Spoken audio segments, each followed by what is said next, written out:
Come on, serious suggestions, please. I'm not trying to write a thriller here. It's supposed to be an essay, you understand? An essay! That means facts and logic. Well, if it's facts and logic you're after, you shot yourself in the foot with your choice of research topic, didn't you? The Tatarasuna mystery. When so much remains unexplained, there's little to be objective about. Unless, of course, you restrict yourself to textual criticism. Yeah, well, this is my teacher's area of research. I can't change that. But it's fascinating enough without having to sensationalize it, don't you think? The strange location, the missing details, a mysterious person. I want to write my essay on something interesting, and I'm interested in getting to the bottom of all this. That's the only reason I came to you. Yes, you came to me, so all the more reason to take my advice. The fact is, it's the dramatization that will make people want to read it. There's no getting around that. Okay, but... Did one of them just mention Tatarasuna? But that's all the way in Inazuma! Is it just Paimon, or is it kinda unusual for someone in Sumeru to want to write a paper about that? Everyone here's just going about their business. Maybe it really is just Paimon. Guess people here are free to research pretty much anything. Great! Let's go find out what this Tatarasuna mystery is all about.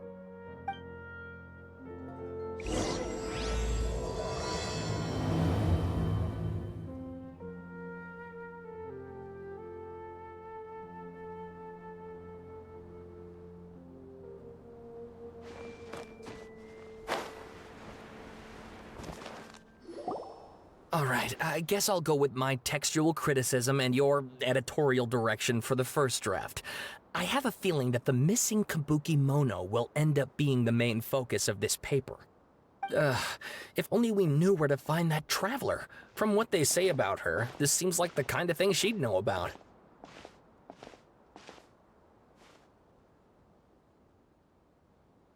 Oh, you're the traveler, you say?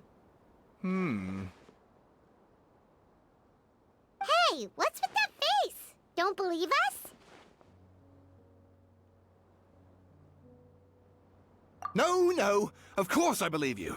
Actually, I first heard about your great exploits when I was still in Inazuma. This is my first time coming face to face with you and your mysterious silver-haired companion. I couldn't believe my luck, and out of force of habit, I started, examining the evidence. Sorry. Sawada, for the love of... Sorry, we don't get out much, so our social skills are kinda lacking. Traveler, I hear you've helped many people a great deal and been to many places. Would you be able to tell us about Tatarasuna? Actually, we don't know much about that place either. In fact, we only came over here because we heard you talking about it and wanted to learn more. I see. My teacher chose this area of research as a personal challenge. He said it's difficult to get into because even Inazumans don't know much about Tatarasuna's past. But who'd have thought that... If you don't mind, I'd love to show you all my outline for the book I'm writing about Tatarasuna. Hold on, Sawada. Don't you think that's a bit of a deep dive or a first read? Well, fair point.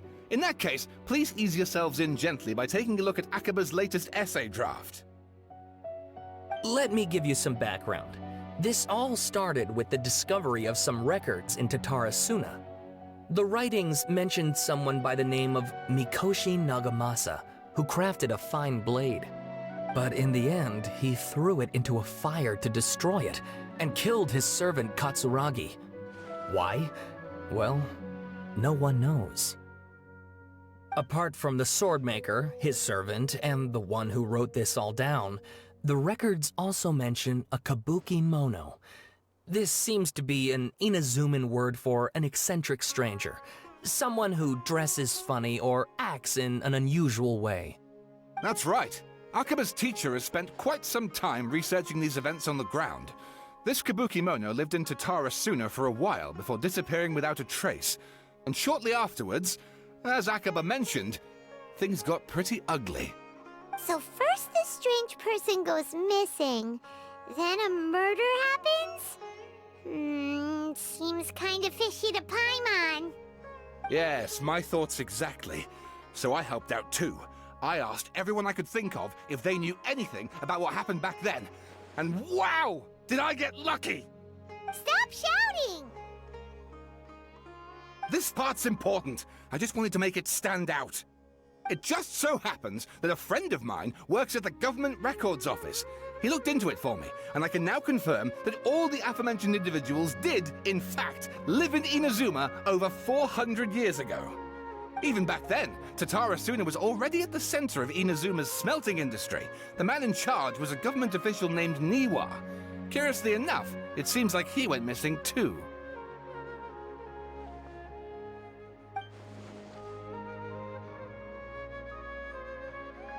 Wait, so there are 2 missing people in this story now? That's right! What's more, Niwa is a name with a lot of history to it. Have you ever heard of the great swordsmith clans of Inazuma? Oh, the swordsmiths?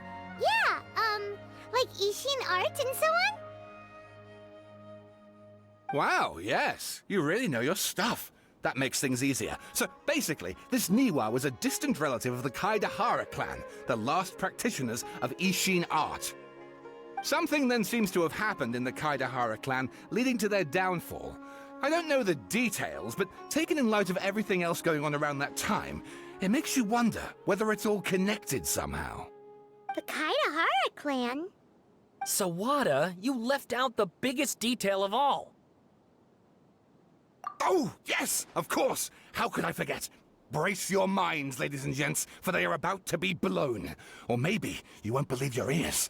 I wouldn't blame you, of course, because in all my years as a writer, this is by far the most.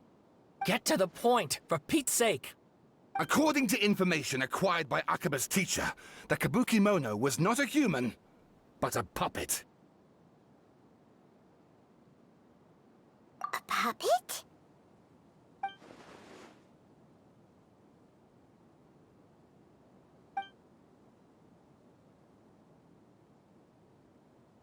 Aha! Judging by the looks on your faces, you do know something after all.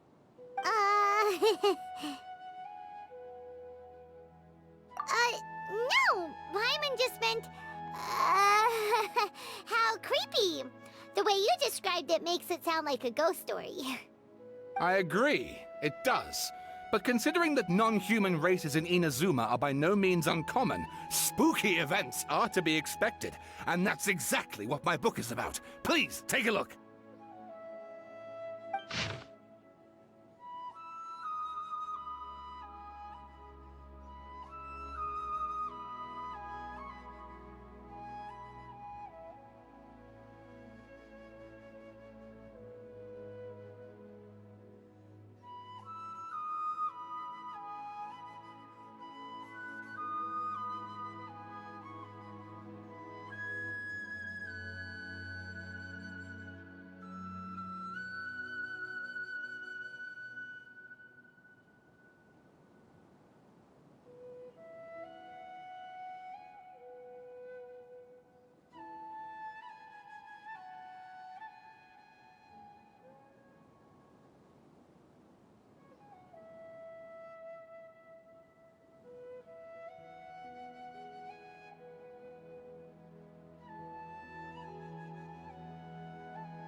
And please read my essay draft as well.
Sawada was encouraging me to follow his more creative approach, but I think essays should be grounded in facts.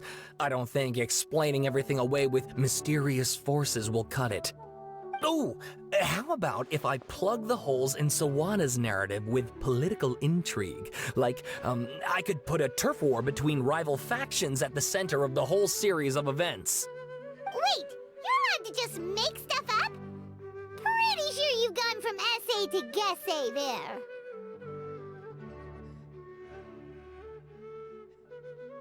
Akaba, look. Your teacher has researched this extensively. I've reached out to everyone I could think of. Whatever information we have now is all that there is to know.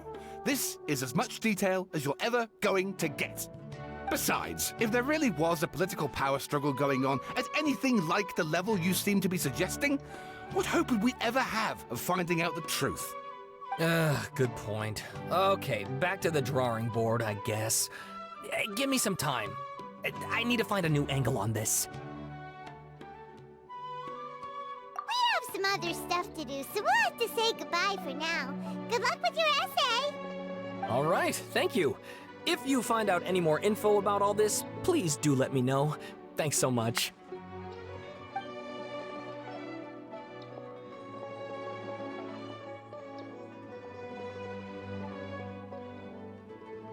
Hey, so that thing they were talking about, it has to do with the balladeer, doesn't it? Okay, then even if we did know something about it, we probably couldn't share it with them, huh? After all, we kicked his butt and got him locked up. Information about people like that is usually super confidential, isn't it? If you ask Paimon, Akaba should just pick a different topic. There must be as many essay topics as there are trees in the forest. There's no point in...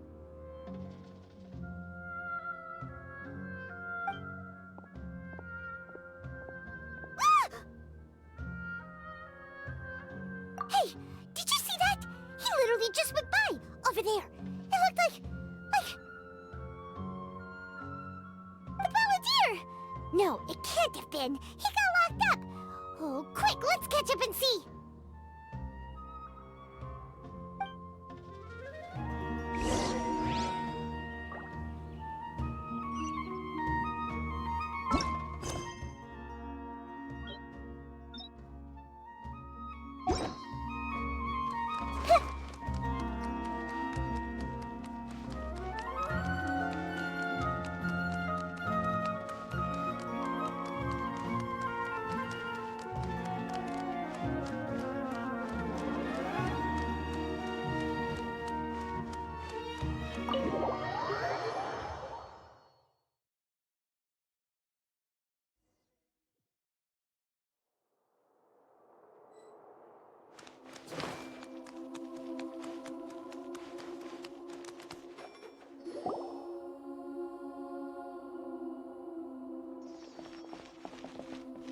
Lord Paimon, there you are.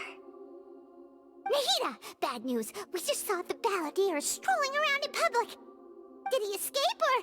Ah! It's him! Sure enough, you're here. Hey!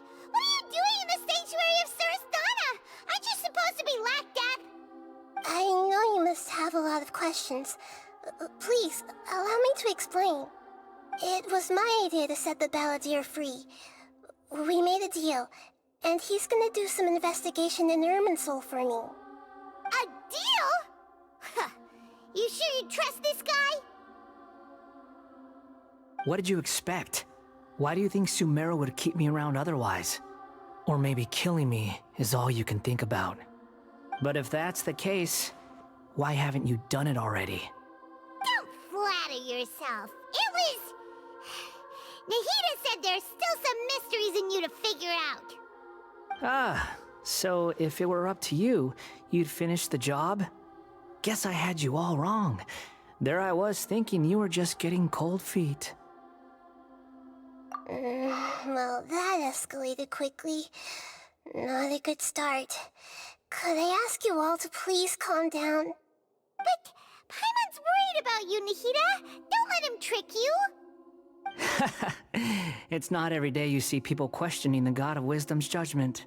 Just when you think you've seen it all. Don't you dare try to drive a wedge between us! As long as the terms are reasonable, I don't think there's a problem in making a deal. Even with the balladeer. Well, I for one have no reason to doubt you, considering you even struck a deal with the doctor. Yes, one in which I gained valuable information. You'll come to understand more about that in the fullness of time. The balladeer's power was all but completely spent after your battle. He's no longer strong enough to be a strategic threat to us. That puts him in quite a precarious position.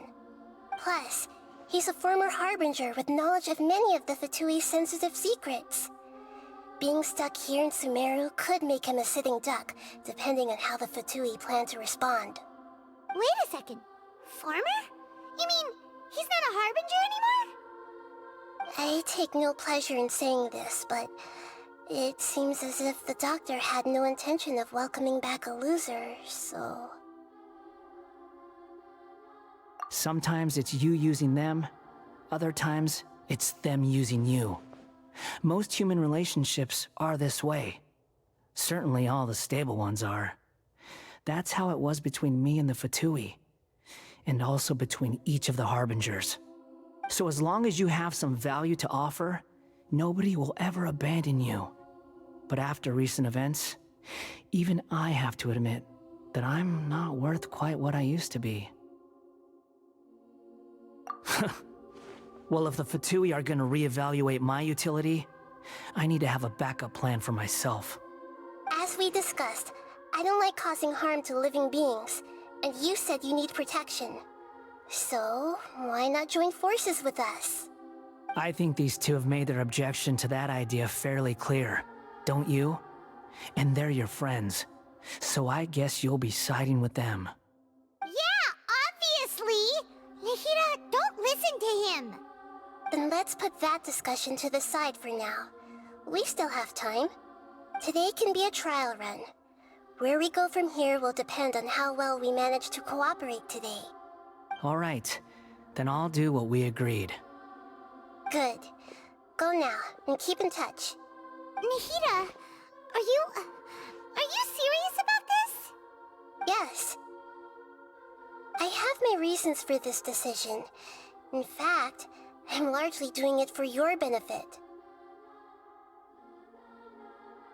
Yes. As I told you once before, there's information about your twin in Irminsul. Oh, yeah. Actually, that's the whole reason we came to see you today.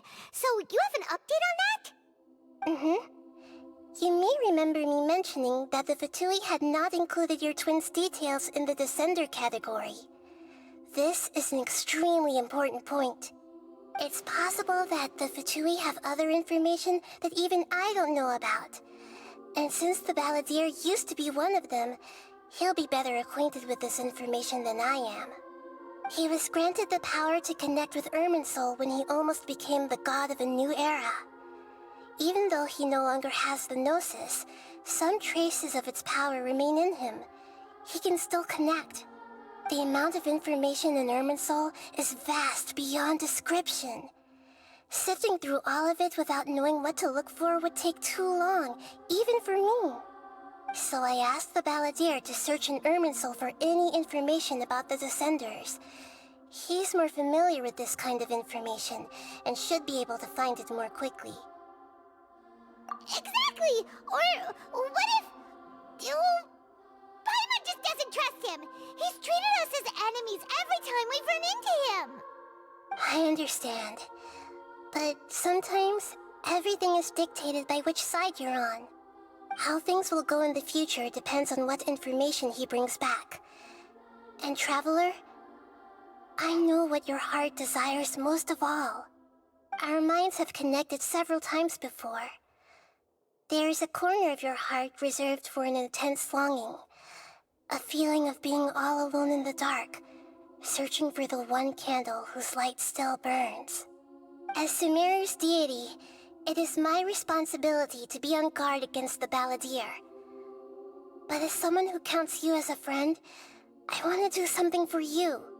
If this deal with the Balladeer can give you the answers you've been longing to find, then it's worth it. It's my pleasure, really. You're Sumeru's hero. You've more than earned it. Paimon's still worried about this idea. Is there anything we can do to help?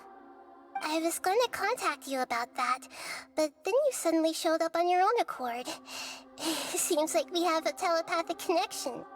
In fact, I was going to ask you to supervise the Balladeer on my behalf while he carries out the task I assigned. Even though he only has a fraction of his full power left, that's still a fraction of a former Harbinger. If you could accompany him, it would put my mind at ease. Of course, I'll be there to help guide you through Irminsul from the outside. Great, thank you. Prepare yourselves. I'm going to transport you into Irminsul. Wow, it looks pretty different here compared to last time. The colors are gentler.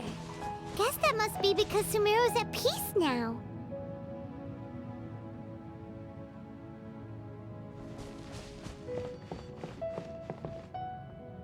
Look at that. Hot on my heels. You know, you didn't have to cut your catch-up short just to keep me company.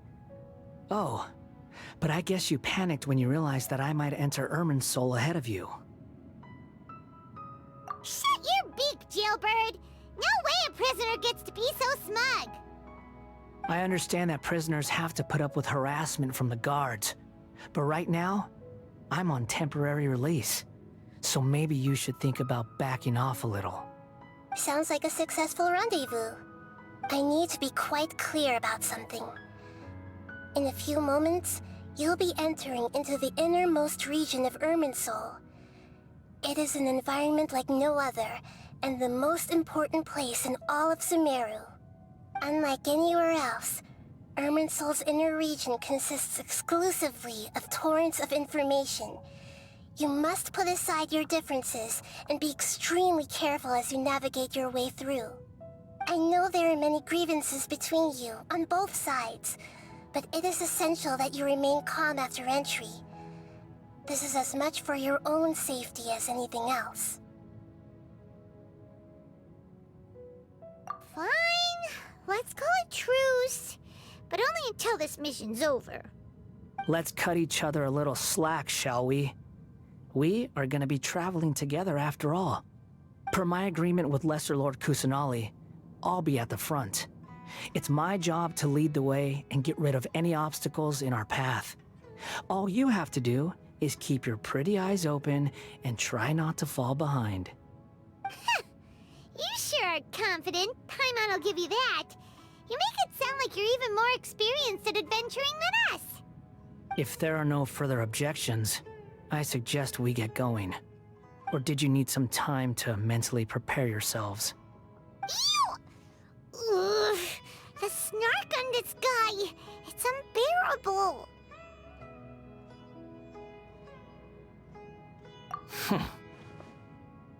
We can start now.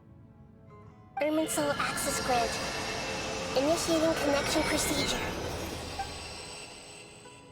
Is this a small sapling? Oh, darn it! Come on, let's catch up with him.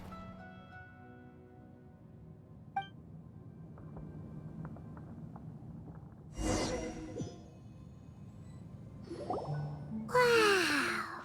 So this is the inside of Irminsul. Ooh, Paimon's never seen anything like this. And it feels like a sacred place. Irminsul is closely intertwined with the entirety of Teyvat. Every bit of information flowing here means something. Pick your jaws up off the floor. It's time to go. Why is it that Paimon just wants to do the opposite of everything he says?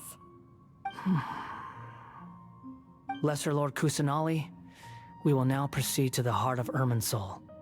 Can you still sense where the heart of Irminsul is? Yes. Permission to begin searching for information there? Permission granted. Go ahead. Let's go. Stay close. Don't go running off. Hey, so... say we did go running off in here. What would happen? What are you smirking at? I was just imagining the look on your travel companion's face if you went and got lost. Anything's possible in here. You can't rule anything out. So if you want to stay safe, your best option is to stick close to me.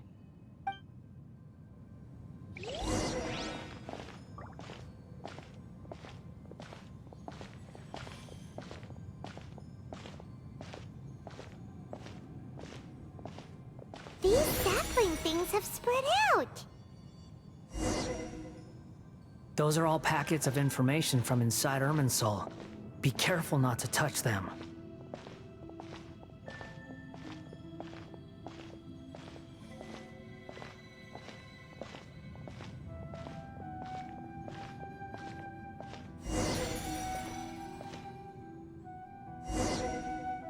It looks the same in every direction.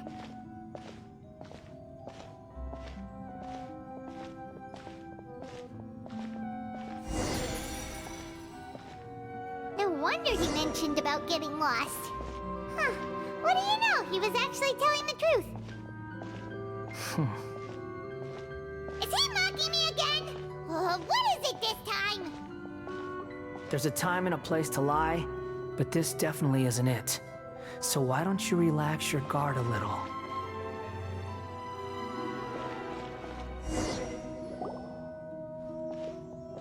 We're here. What a huge tree!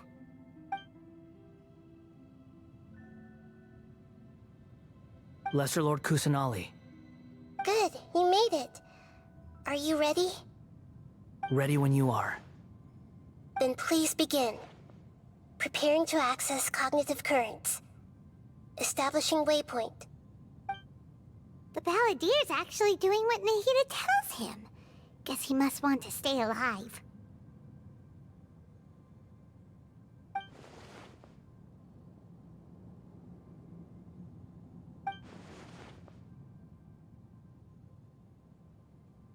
The rest is up to you. If you discover anything at all, make sure to share it with us. Will do.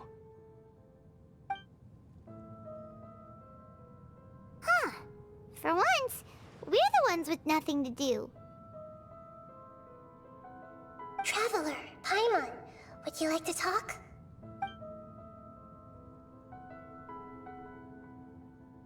Yes, I've also invited Paimon to join. Huh? What the? We can talk to each other inside our heads?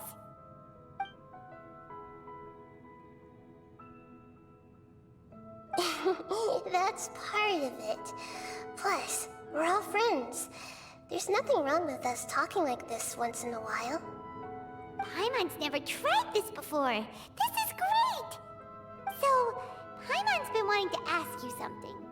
Don't you think the Balladier's a bit of a walking contradiction?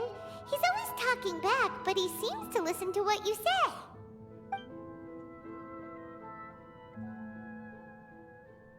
As I've told you before, there are still some mysteries for him to resolve. Things that are clear as day to me, but that he has yet to understand. Perhaps today will be the day that he finds some answers.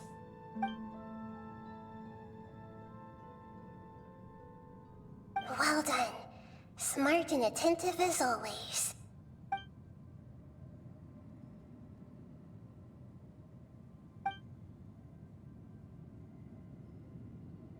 So, you made contact with that part of his mind. Well, it's true. Betrayal turned the Balladeer into the person he is today. Huh. Paimon thought nothing could get under that guy's skin. Turns out, he can get hurt and angry just like anyone else. Everyone has a history, Paimon. Even if you're a puppet created by the Electro Archon. Speaking of puppets, we ran into two people at the Academia today talking about an essay. Turns out their topic was about the Tatarasuna incident. Nahida, do you know anything about that? If you mean the mysterious events, the Kabuki Mono and so on, yes. I know about all of that. Really? Because from what they were saying, it sounded like lots of Tatarasuna's history is still unexplained. And most of the information we have now is just from people filling the gaps with their imagination. At least that's what they thought. Oh? How interesting. Those two managed to deduce quite a lot through guesswork alone. So the Gese got it right? Well, they guessed right about one thing. Tatarasuna was sabotaged. Must be a riveting conversation you three are having. Funny how all the good ones happen when I'm not involved. What makes you think we're talking to each other?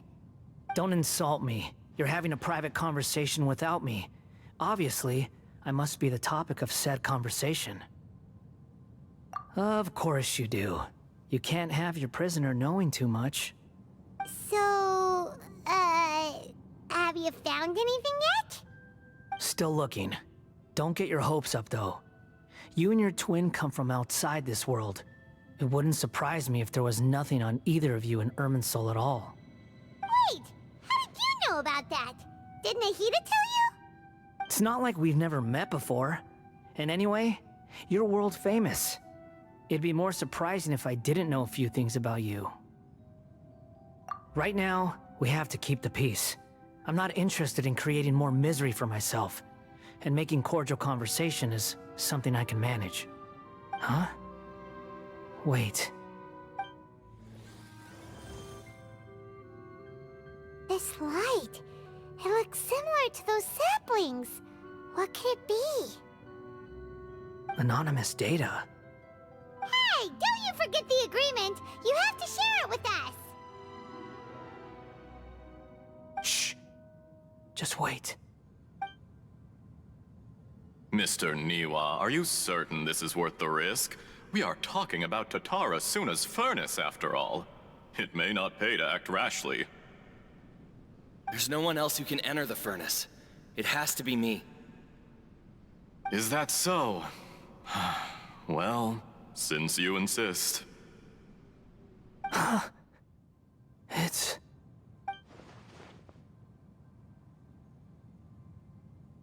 Whoa!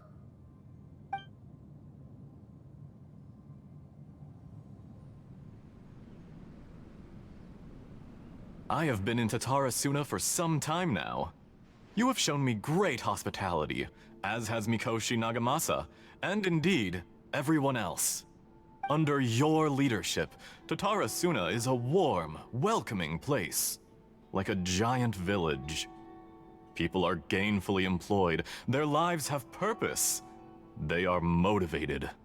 As I understand, the Raiden Shogun has, in recent years, eliminated much of the evil that plagued Inazuma. As for Tatarasuna, it was originally established as a means of safely disposing crystal marrow.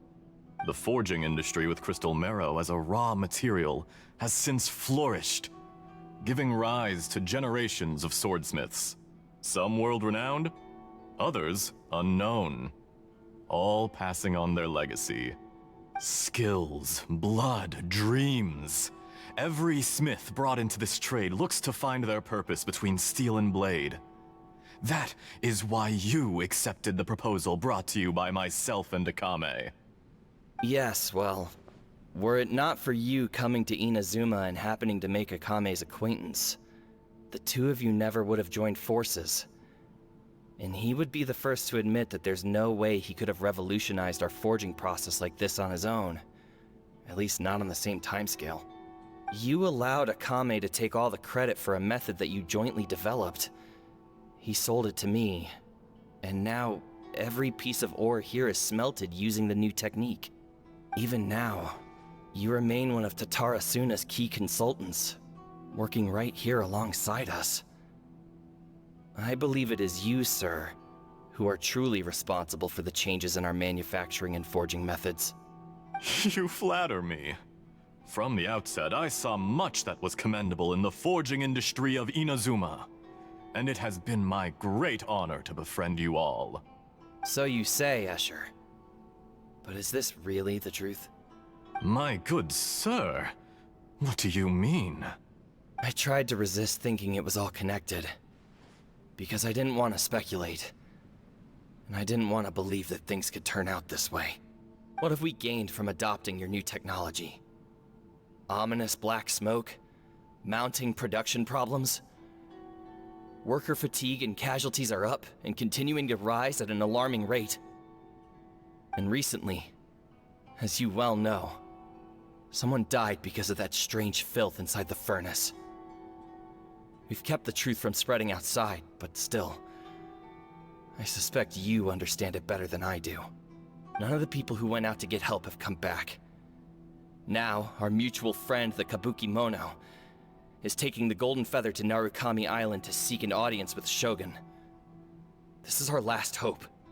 But that doesn't faze you, does it, Escher? Nothing does. Otherwise, why would you still be standing there with that smile on your face? I'm just surprised that you finally chose to be so sincere. I'm sure you've been harboring these suspicions for quite some time. Mikoshi Nagamasa may have noticed that there was one common denominator among all these events. Namely you, Escher. But Mr. Mikoshi is more cautious than I. He does things by the book. After all, Nagamasa is the adopted son of Mikoshi Torachiyo, the yokai struck down by the Shogun's own hand. If he truly seeks to redeem his family's honor, an abundance of caution is well advised.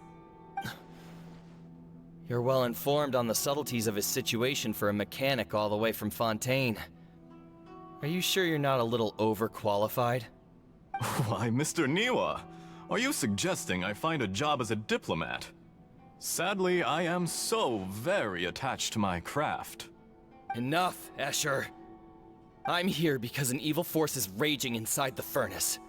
And someone needs to take your new device inside the high-risk zone so we can absorb it and put an end to the problem.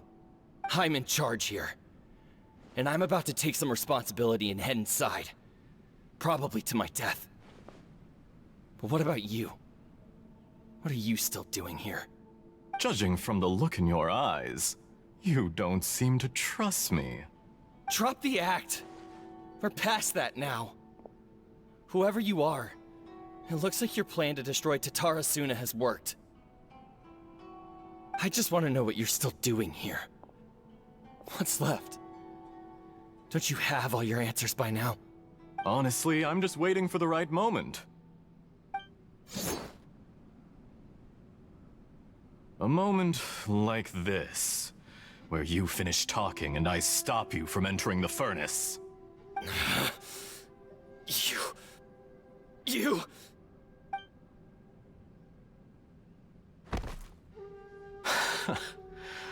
You're a little smarter than I initially gave you credit for. I thought I'd disguised myself exceptionally well, at least for the first few days. But to my surprise, you had your people look into my background right from the start. It's a long journey from Inazuma to Fontaine, but that didn't stop them. Eventually, they managed to confirm that Escher was an alias, and that I was not from Fontaine at all. And yet, despite all of that, you still fail to realize my true identity, and what I seek in Tatarasuna. Did you really think you would be able to see through my plan? If you kill me, there's no one who can get inside the furnace. So you're really going to destroy this place? Is that it? Oh, but you're quite wrong. There is one other person. Some may not see him as a person, but you told him yourself. You're not a puppet. You're a human. You're just missing a heart. Whoever you're working for won't get away with this. They'll be found out. But this makes no sense. What are you really trying to accomplish by all this? Why go to all this trouble? It's no trouble at all. Patience is a virtue which I have in abundance. This is all part of a carefully controlled experiment. If you must know, I'm happy to divulge my true identity. I'm a Fatui Harbinger. Call me the Doctor. The Fatui? Who? What do you want? Just to create a minor inconvenience for your nation. That's it? That's why you gave us your cursed technology? Just to let loose the evil energy from the crystal marrow? Look how even the righteous soul is filled with venom when faced with its demise. My device functions precisely as you say. It is the only chance you have of preventing a catastrophe and keeping the truth from the outside world. However, I did not make it with you in mind. It is easier for a person to be possessed by evil spirits when they are filled with hate. So give in to your fury. I want to see what happens when a malevolent heart is placed into an unsuspecting puppet. Make no mistake, even without you, that pure, innocent puppet would only end up being used by someone else instead. What other reason would a human have for befriending one who is not of our kind?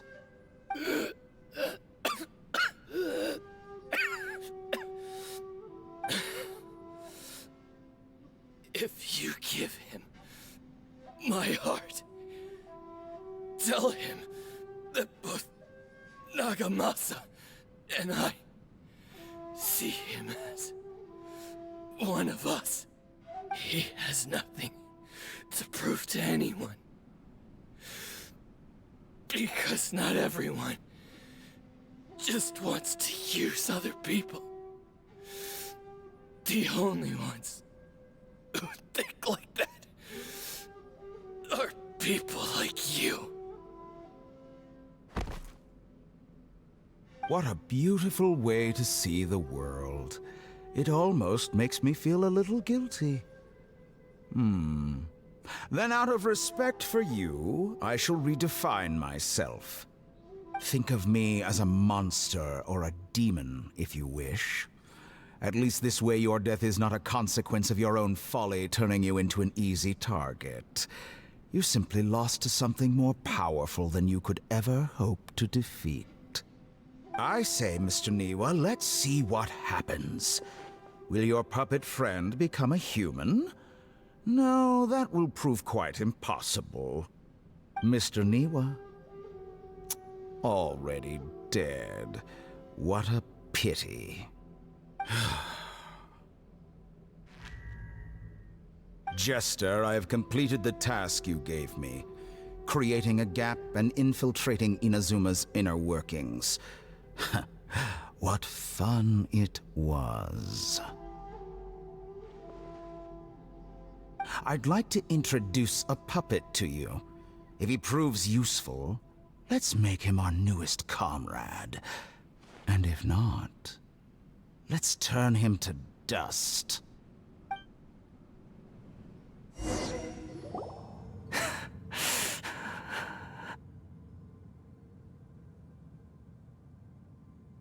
Hey, are you alright? Dottore.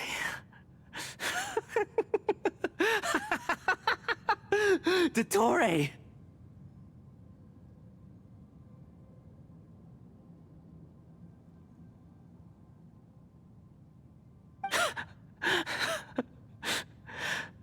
Good. Good. Was that the doctor? Did he turn into a mechanic from Fontaine? But why did we see things from his perspective? When I touched the doctor to confirm whether he'd eliminated all his segments, I read this memory in his mind. You have to admit, it must be the truth. Maybe so, but it means nothing. Does it? But this memory shows that Niwa didn't betray you. He never meant for you to be the one to take the device into the furnace. You know very well what that means. Even more so than I.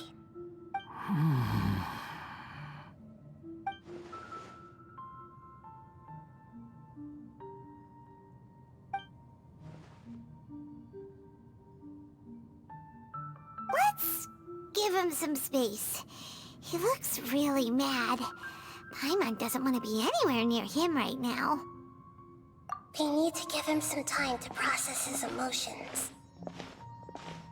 Paimon's still confused about the Tatarasuna incident. So, the doctor was behind it, but why has that gotten him so worked up? Nobody has ever deceived you like that, Paimon. It's natural that you find it difficult to understand. Perhaps he needed to learn this someday. So now you have the complete picture. Katsuragi took the Kabuki Mono to live with the people of Tatarasuna. Later, the doctor showed up, disguised as a mechanic from Fontaine. And that's when the trouble began. It was all a horrific experiment planned by the doctor. Everything he did was just to plant seeds of disaster in Inazuma that would bear fruit in the future. Of all the unwitting participants in the doctor's experiment, the balladeer became the main test subject. After the events you just saw in that memory, the doctor put Niwa's heart into the device and handed it to the balladeer. Then, he instructed him to enter the furnace and absorb all the filth caused by the smelting process. The load was far beyond what he expected, but the balladeer survived. He left the furnace in sheer exhaustion and said to the mechanic, "This device seems to have protected me. What's in it?" The mechanic answered, "Niwa fled this place for fear of punishment, but he left you a gift. He said it's the one thing that you've been looking for." He took it straight from the chest of one of his innocent servants. The mechanic removed the withered heart from the device as he spoke. The balladeer was stunned that such unthinkable cruelty had brought him the thing he'd been longing for his entire life. A heart acquired through cold-blooded murder is a cursed thing, but it had protected him from the filth. He thought Niwa had completely betrayed him, and yet this very betrayal had ensured his survival. Overwhelmed with anger and sorrow, the balladeer threw the heart to the ground and left Tatarasuna without looking back. Holy moly. So the doctor killed an innocent man and pinned everything on the victim? That's terrible.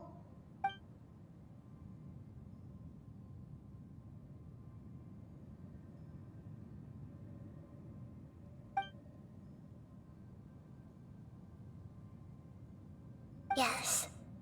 Only if he understands this can he choose a new path forward. Dottore, you brazen-faced... Niwa didn't run from justice. You killed him.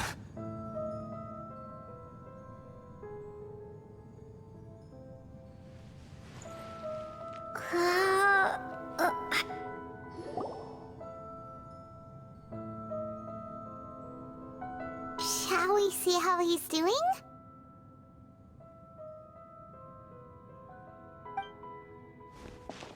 Hey, you alright? That's a scary expression. Are you worried about me? If we didn't have such a history, I'd almost think that qualifies me to be your friend. It won't. I'll keep my end of the deal. Hey, are you investigating the stuff we want to know about? That's why we're here. But unfortunately, there's no information about the Descenders in Irminsul. Even if you can't find anything, that seems to confirm it. Irminsul does not keep records on the Descenders.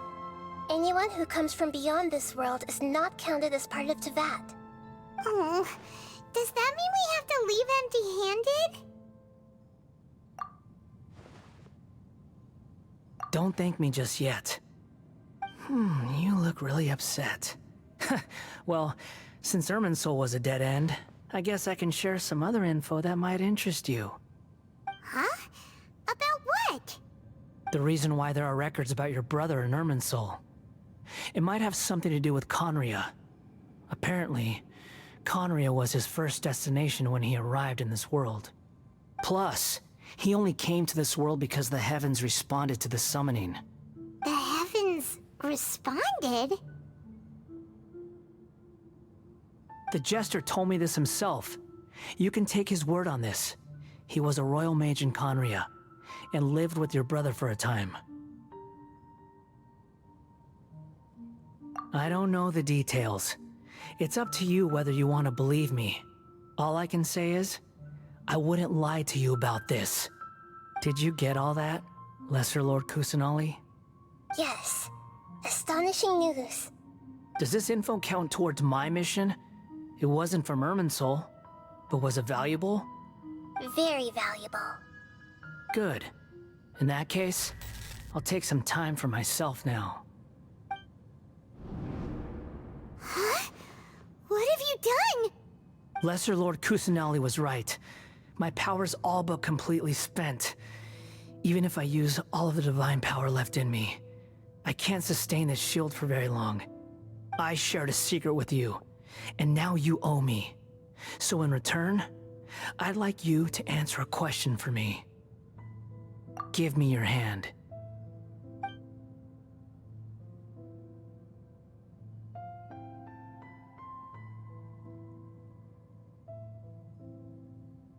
Can you hear my voice inside your head?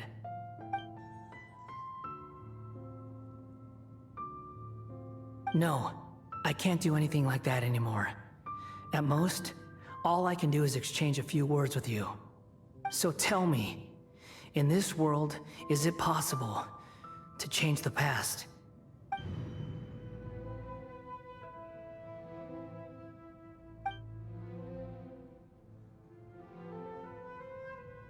Done. Huh? What the? What happened?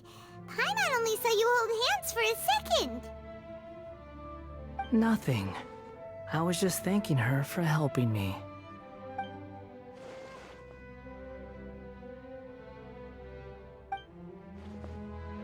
So long. I suggest you get yourselves out of here quickly. Where are you going? Hey, wait up! Didn't you say not to go running off? Fast reaction time. But I don't think we'll be seeing each other again. From this day forth, the names Balladeer and Kabukimono will cease to exist. Those who died in Tatarasuna because of me deserve another chance at life. Hey, Balladeer! Don't do anything stupid! You know, I never did like insects. Hordes of the puny things swarming together can be a real nuisance. And I enjoy nothing more than to stamp them out like the pests they are. But if a colony of harmless ants isn't threatening anyone, I guess they deserve to be left alone. Luckily, everything can be set right. It's time to solve this once and for all. Balladeer!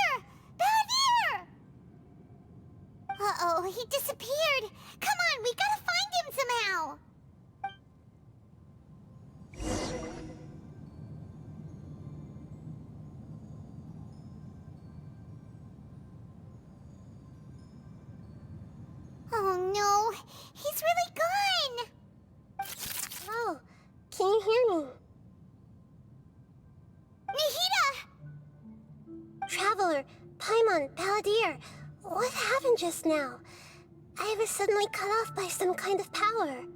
It was the Paladir's fault. He shut you out!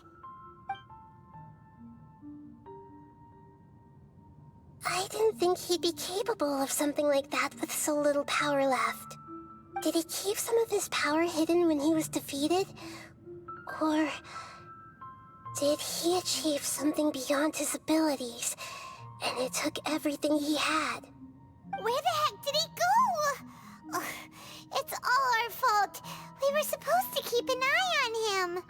Sorry, Nahida. Don't be. It's not your fault. Please, let me handle this from here, even though I'm not sure I can solve it. We're running out of time. Follow my lead and get out of Irminsul as soon as possible.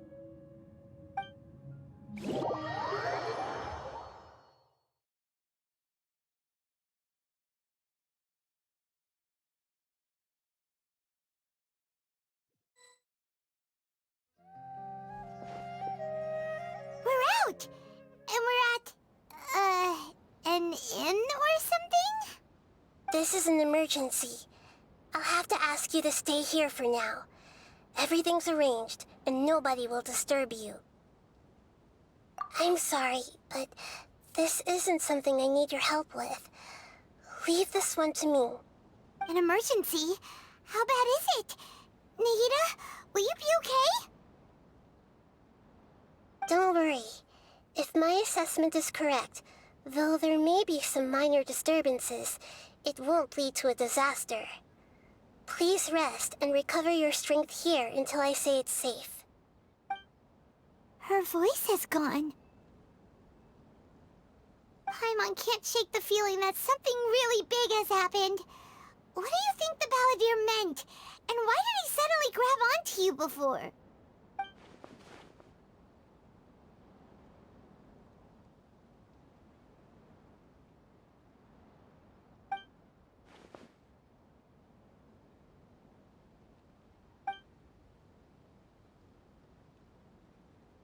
He wants to change the past?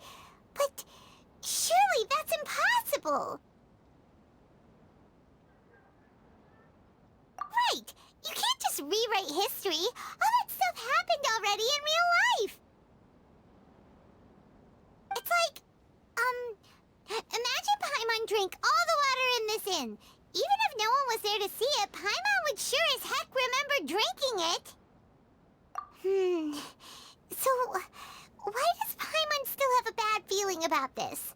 Paimon can't help but feel scared about what he might do. Oh, Paimon's so confused. Huh? Ah! Sorry, Paimon accidentally... It's the Palladir's fault for causing Paimon all this mental stress. But erasing yourself from history? It's unthinkable. Is that really possible in Irminsul?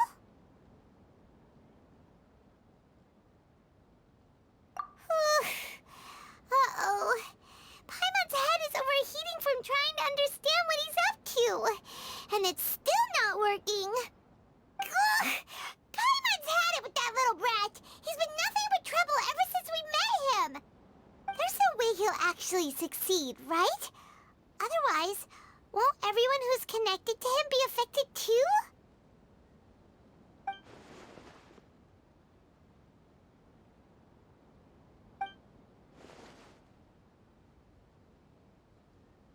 There's nothing we can do about it at this point. Hey, have you got any ideas on what we should do next? Seems like now there's nothing left for us to do but to go to sleep.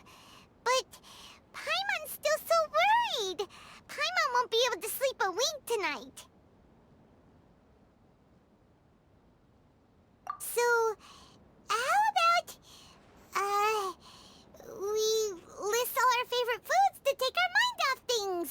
Heck, if that doesn't work, Paimon's probably gonna collapse of anxiety here. Alright, Paimon will start. First dish. Munstack grilled fish. Oh, and chicken mushroom skewers, tea break pancakes, cream stew, sautéed matsutake, and Dragon chili chicken, almond tofu, satisfying salad.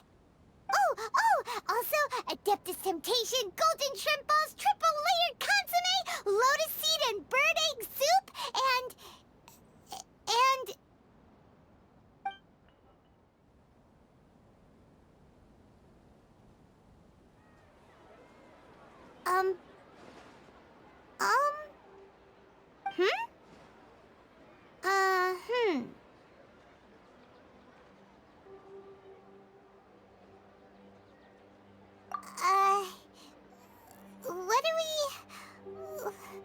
What was Paimon supposed to be doing just now?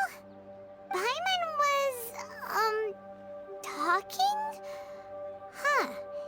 Paimon certainly can't remember what she was talking about. The Balladeer? Is that a food too? Huh.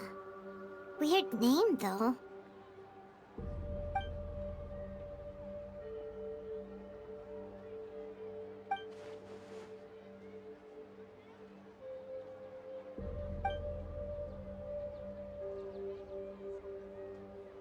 What's wrong?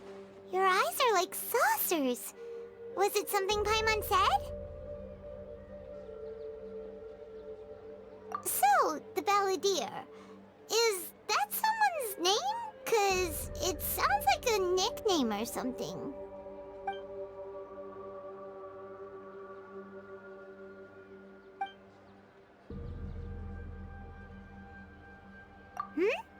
Okay, sure. Where are we going?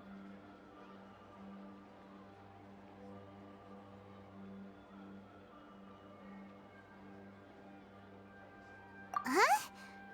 Fine by Paimon, but is everything okay? You're acting like this is an emergency.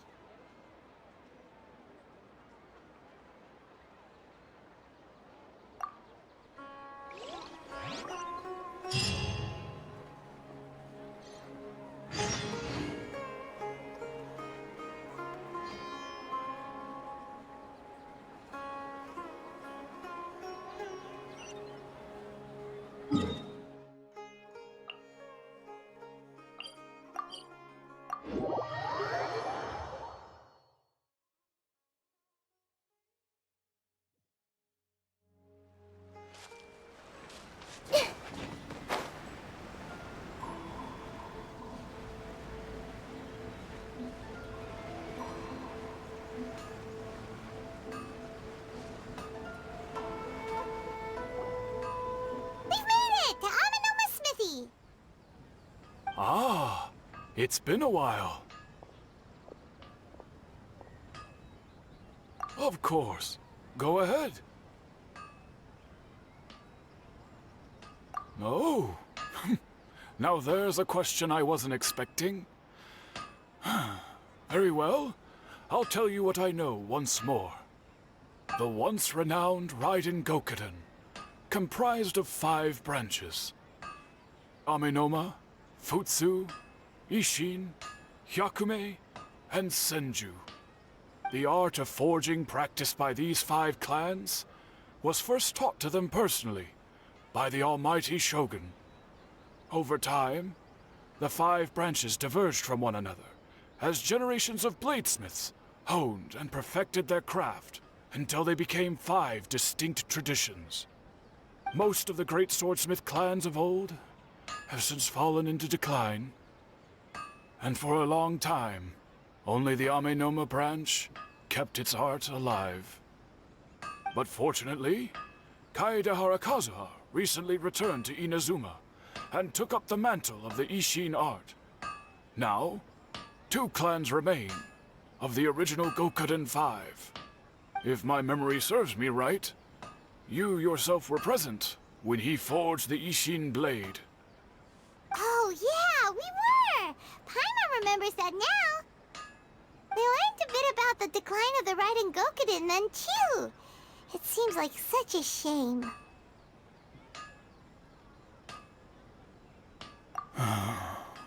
That, my friends, is a tragic tale indeed. In fact, this was not made known to me for most of my life.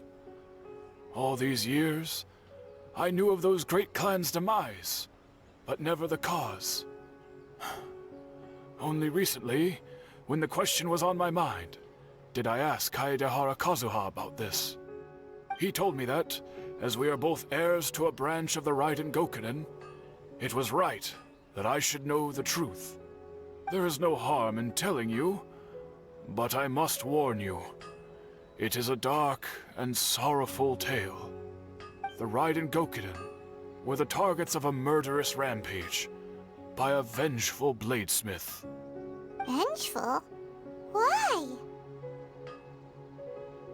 400 years ago, so I'm told, there was a catastrophic malfunction in Tatarasuna's furnace. One brave swordsmith heard the commotion and chose not to flee, but he rushed to the scene, hoping to prevent a disaster. Tatarasuna was home to a state-of-the-art forging and smelting operation in that day, and overseeing it was the armory officer. His surname was Niwa, though he had family ties to the Kaedehara clan. Knowing that they had just one chance to save countless lives, Mr. Niwa and the swordsmith leaped together into the furnace. The furnace quickly stabilized, but neither of them made it out. The smith's death, though heroic, dealt a devastating blow to his family's fortunes. His orphaned son was left to fend for himself, and grew up deeply resentful at the world. In his heart, the whole of Inazuma was culpable in his tragedy. He hated the almighty Shogun for her apparent indifference towards his father's death, and he hated everyone who had done nothing to try and save him. Powerless and destitute, the only legacy he had to pass on to his children was his hatred. Generation after generation bore this grudge, living in utter misery. Alas, if only the story could have ended there. But 100 years ago, the then head of this family reached the end of his wits. He could bear their fate no longer, and yet he could do nothing to change it. Finally, he made a drastic decision to take revenge on the Raiden Gokunin. In doing so, he sought to vent his pent anger and shake the very foundations of Inazuma's forging industry. In his fury, he murdered indiscriminately, killing even bladesmiths from the Hyakume clan, which he belonged to. His goal was absolute, the devastation of all of the Raiden Gokunin. But when he came to the Kaedehara and Kamisato clans, his killing spree came to an abrupt end. He failed to catch them unawares. They fought back fiercely, and they did not spare his life. That is why the Kaedehara clan and their Ishin art survived that day. I suppose they were the lucky ones, under the dire circumstances.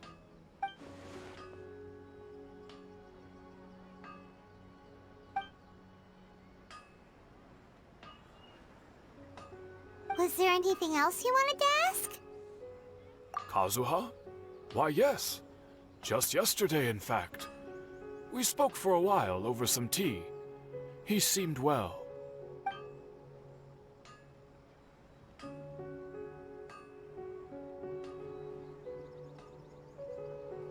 My pleasure. Don't tell Paimon. There are other places you want to visit too, right? Your expression says it all. You can't hide anything from Paimon. On to the next stop. Lead the way, traveler. Paimon will be right behind you.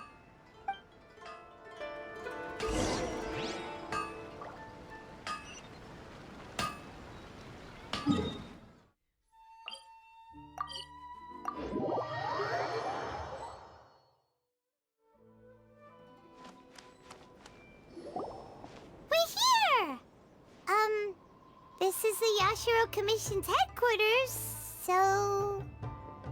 Traveler, it's been a while.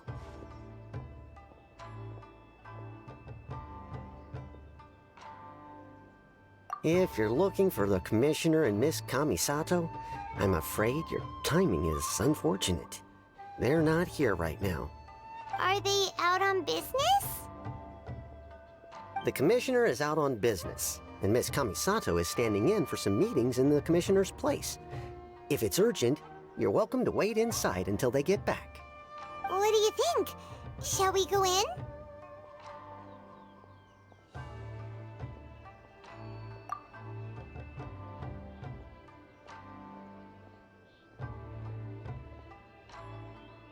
If it were anyone else, I couldn't allow it. But seeing as you're so close with the Commissioner and Miss Kamisato, I think it should be okay. We'll be heading in then. Thanks!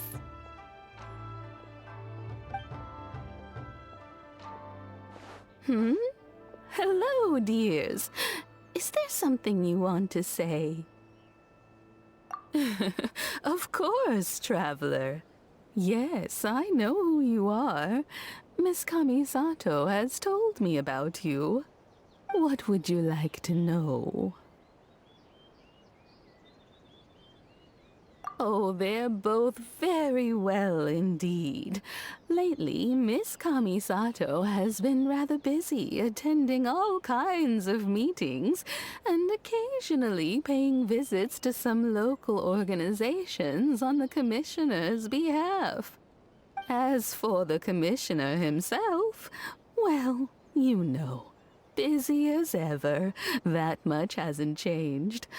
Although he does seem to be in a rather good mood these days. So pretty much business as usual on the Yashiro Commission, huh? Very much so.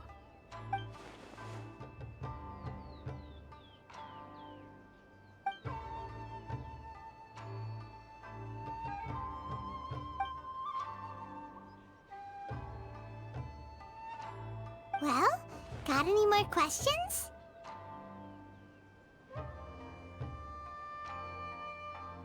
You're very welcome.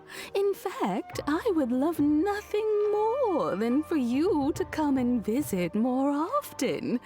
But I'm sure you must be far too busy to have time for that. Miss Kamisato talks about you all the time. She seems so thrilled to have you as a friend, and she's always saying how talented you are and how much she admires you. I must say, many things in Inazuma seem to have taken a turn for the better since you arrived here. So you're not just Miss Kamisato's knight in shining armor, you know. You're a hero to us all. I mean it. Whenever the Commissioner dines at home, Toma always joins him. I always find myself at my most relaxed when I'm serving the two of them and listening to them chat away. The Commissioner has such a busy schedule that he doesn't always have the chance to take his meals at home. But given the opportunity, he always prefers to dine here. They say it's because Toma's a much better chef than most. Oh, the Commissioner is so fond of home comforts. They get to talking about you sometimes too, you know.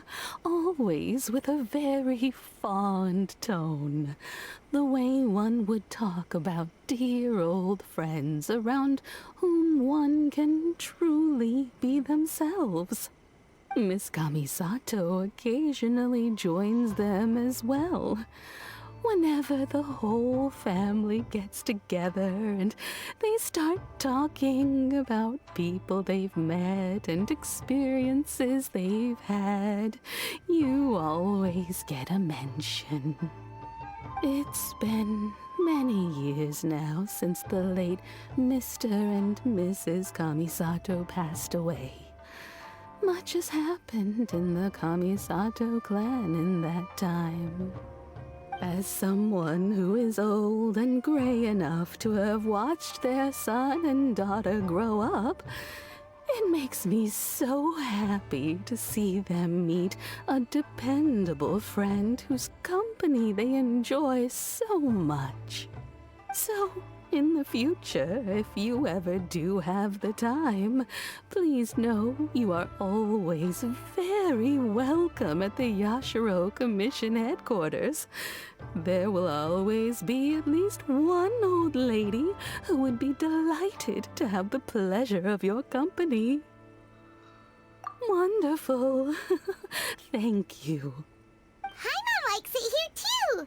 Also, you were saying something about the food here being really great. Paimon's itching to try it. We may just have to invite ourselves around for dinner sometime. Paimon meant we should come pay a visit again real soon. Ideally around dinner time. Of course. You're always welcome. Alright, goodbye for now. Where are we going next? Great! Goodbye, ma'am! Don't worry, we'll see ourselves out. All right, then. Take care now. Hope to see you soon. Oh, are you two leaving already? Yep, everything's taken care of now. Don't worry. Very well. Safe travels. Goodbye.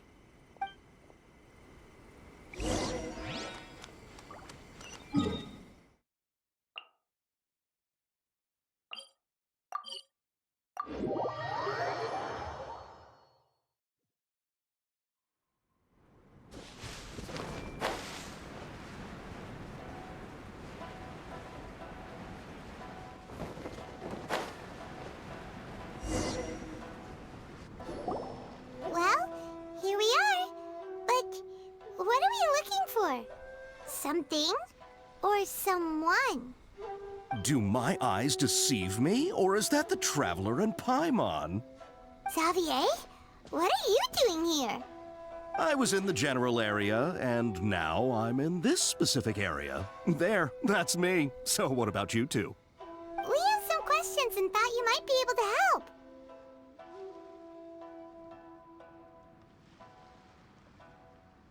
Certainly do. I've researched the furnace here in some depth. If there's anything you want to know, just ask away.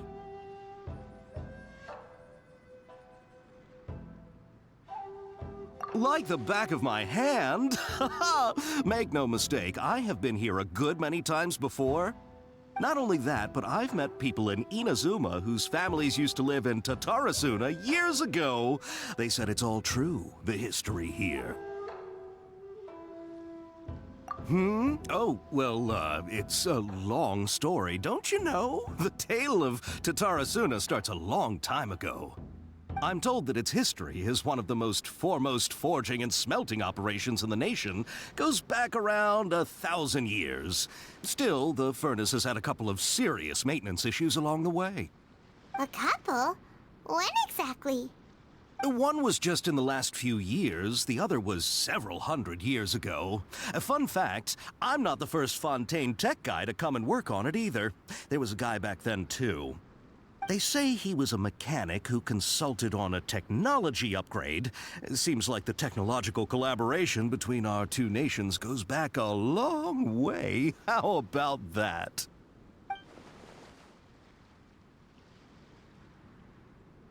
Hey, weren't you gonna ask Xavier something about Tatarasuna? Come on, ask already. Oh, I didn't realize you two were here for a history lesson. Me neither. Paimon doesn't know what's gotten into this one today. Feels like we've been preparing for a history exam or something. What brought this on? Did you just wake up today with a sudden burning desire for historical knowledge? Sure, go ahead. A kabuki mono? No, I can't say that I have. I do know the word, Inazuman for those eccentric types who always go around dressed to the nines. Just the sort of person that I'd like to meet, actually. But sadly, I've never had the pleasure, nor have I come across anything to do with a kabuki mono where Tatarasuna is concerned.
Of course! Don't mention it. Oh, we're leaving? Okay, bye, Xavier. Oh, you're most welcome. More than happy to help.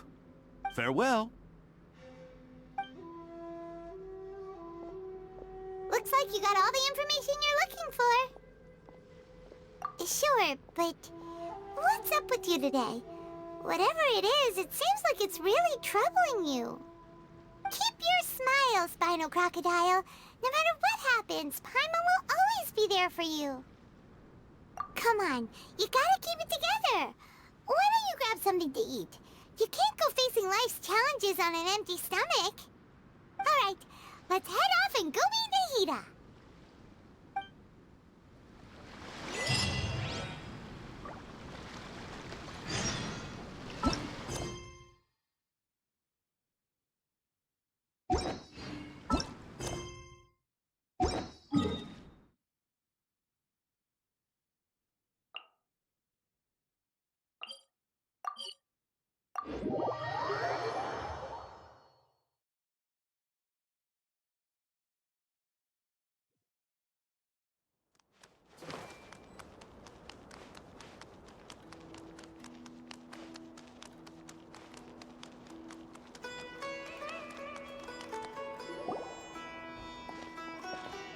Hey, it's them!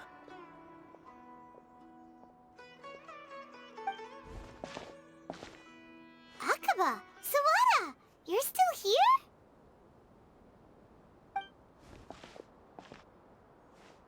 Indeed we are. If you have a moment, we'd love for you to join us once more. We have time. What do you want to talk to us about? It's the same topic we discussed last time. Obviously. Still looking for more info about Tatarasuna, huh? Should we join them?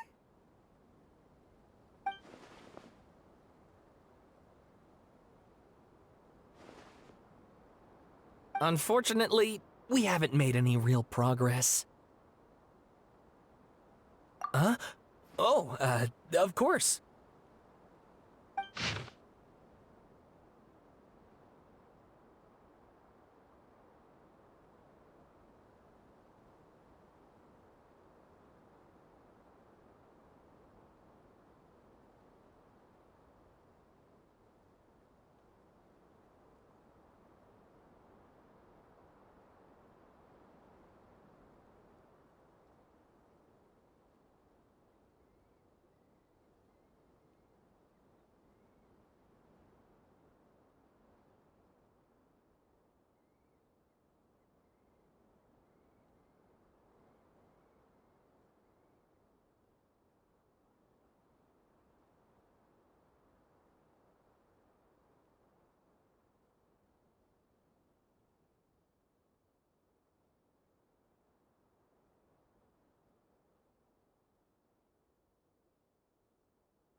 I presume you'll want to read mine as well.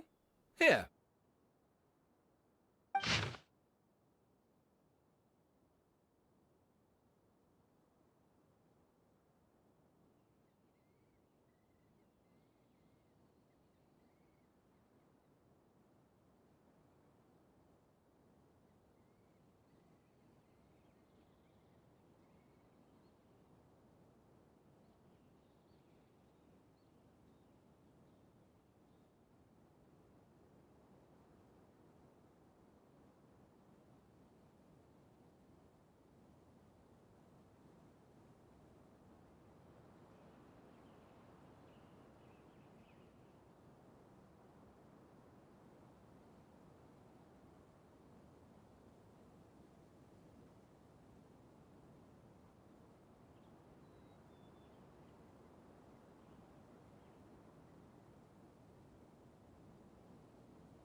Well, what do you think?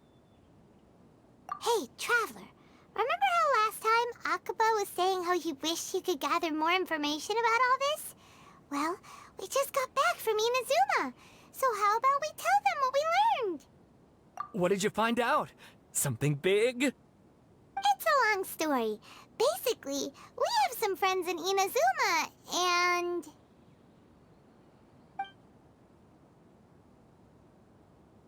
Wow, so many new details. Thank you so much for sharing that with us. Well, well. So it all comes down to one man's desire for revenge. Huh. You heard this from a member of the Amenoma clan, you say? Then I guess it must be true. Ugh. So there's no ghost story here after all. This new information actually lends further credence to my hypothesis. Evidently, swordsmiths were seen as having an incredibly prestigious role in society those days, to the extent that harming them was conceived of, at least by the perpetrator, as a way of exacting revenge against those in power. Yes, okay, point taken, you were right. But that doesn't mean I can't carry on with my novel. And they're back at it. These guys are really into this.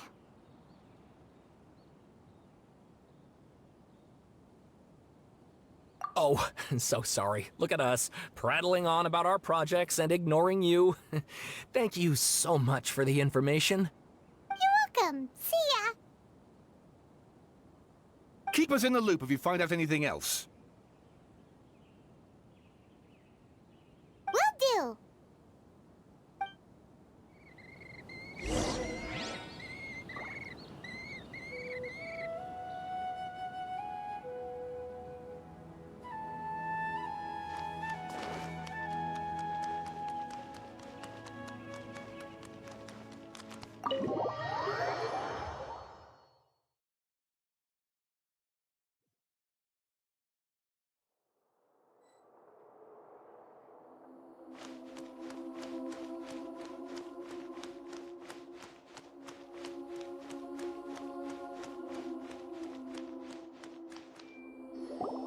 Nahida, we're here! Traveler, Paimon, how have you been? Ugh, where to start? Paimon hasn't had a moment's rest this whole time. That night, we ended up chatting and chatting until suddenly the sun was up. And then she decided she wanted to go to Inazuma. The Balladeer? It sounds like some kind of code name.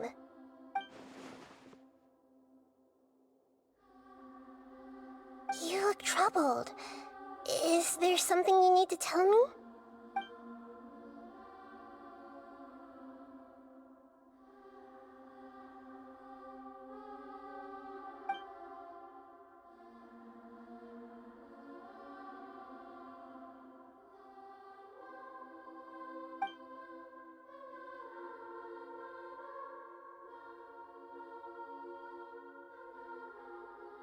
Traveler? Hey, what's wrong? You look so upset.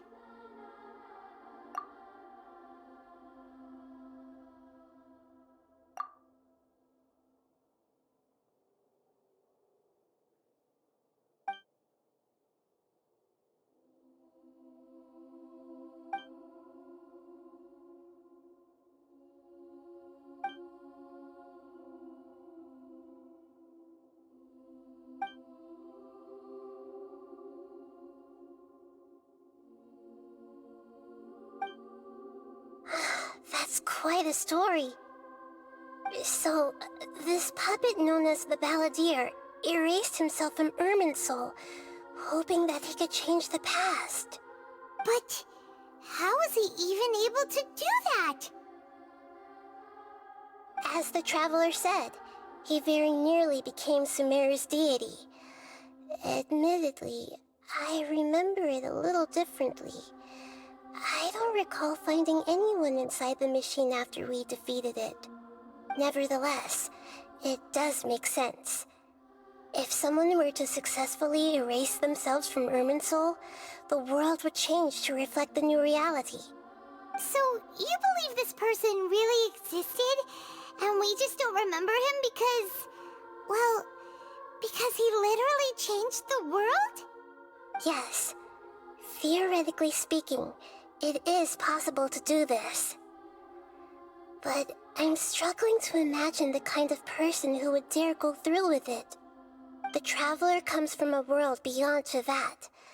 That's why there's no information about her in Irminsul.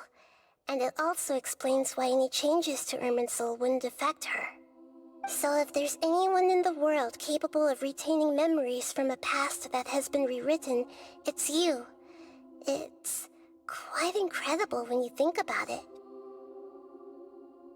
Paimon's having a hard time understanding this balladeer guy's motivations. Why did he do it?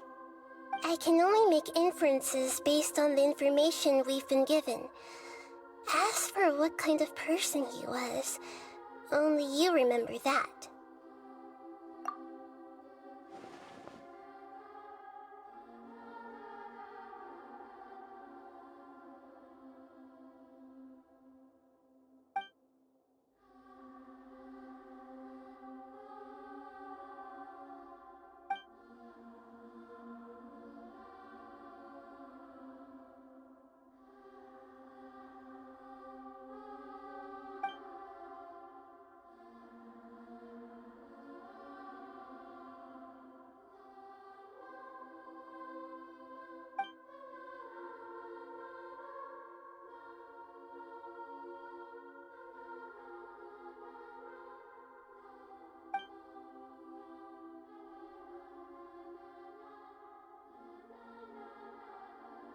Something else worrying you?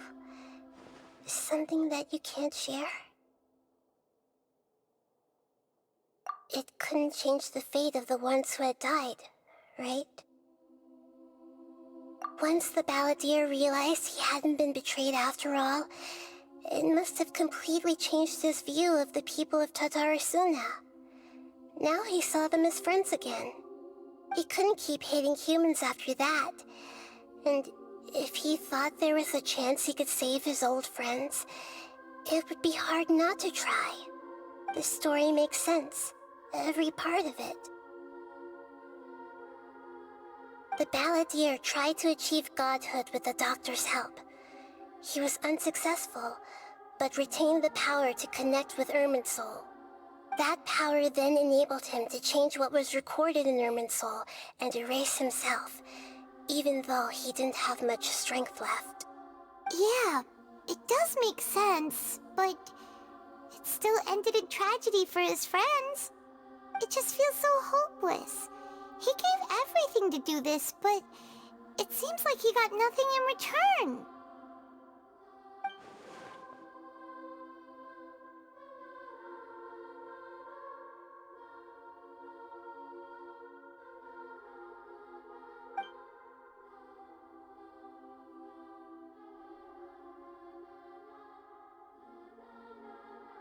Please wait a moment. I want to check something. Found it. This should be the one. It turns out that I have a strange way of confirming everything she has told us. What is it? A record from a personal collection. It was tucked away in a corner. You should take a look.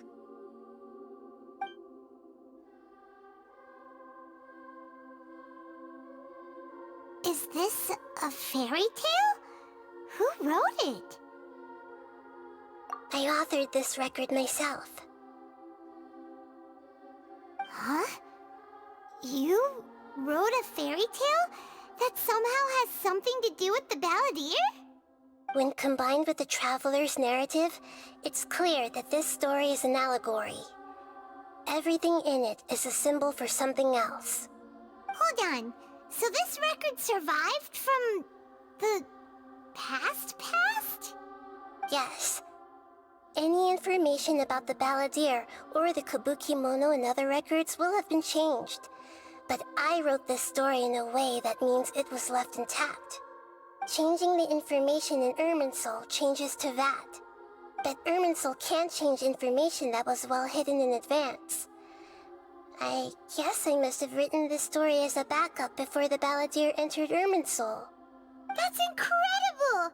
What a great idea! And sending the Traveler into Irminsul with the Balladeer must have been a further precaution. I knew she'd remember everything.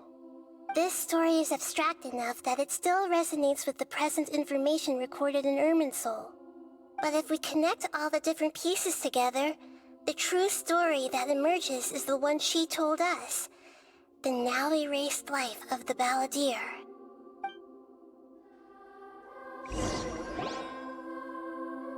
There was once a lone monster draped in fox fur. The monster found a family of foxes, joined them, and they became friends. The monster lived with the family day and night, and everyone treated it as one of their own. Once in a while, the monster would take off its fox fur at night and lament to itself as it gazed at its reflection in the water. I am a monstrosity, yet they are too foolish to see it. I pity them. But the monster soon found solace when another came to live among the foxes who was not their kin. A kitten, carved from the wood of a white tree who had been abandoned by the humans. The kitten too wished to become a fox, but its tail was too slender and it could not grow a coat of richly colored fur. Yet when the other foxes saw this, they spoke words of comfort to the kitten. Even without a tail and fur like ours, you are still one of us. Furious at this happy resolution, the monster lit a fire on the mountain. The terrified animals panicked as the fire spread. The only way to extinguish the flames was to make a sacrifice. A gray fox stood up and addressed the monster. It said, "You are the cleverest among us. Surely you can help us find a way to solve this." The monster smiled, led the fox toward the fire, and murdered it. The gray fox's heart was turned into a beautiful drop of water, clear, spotless, and pure. The monster gave the heart of water to the kitten, telling him, "The foxes have decided. You are the one who must be sacrificed. Take this, quench the flames, and die for your fox kin." The fire was extinguished, but the kitten lived. It left that side of the mountain and found a little bird who had a broken wing. The two promised they would spend their whole lives together, but the little bird did not have long left to live. It passed away soon after. After burying the bird, the kitten left the mountain for good.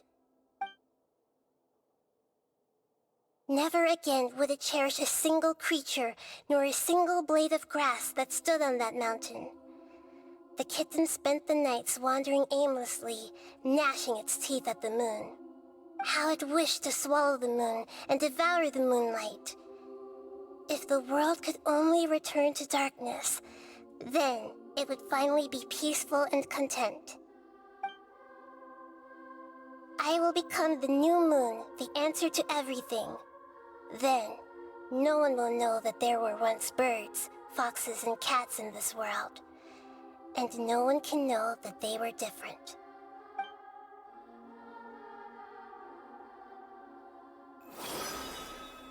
We solved it! I remember now. This is not just the Balladeer story.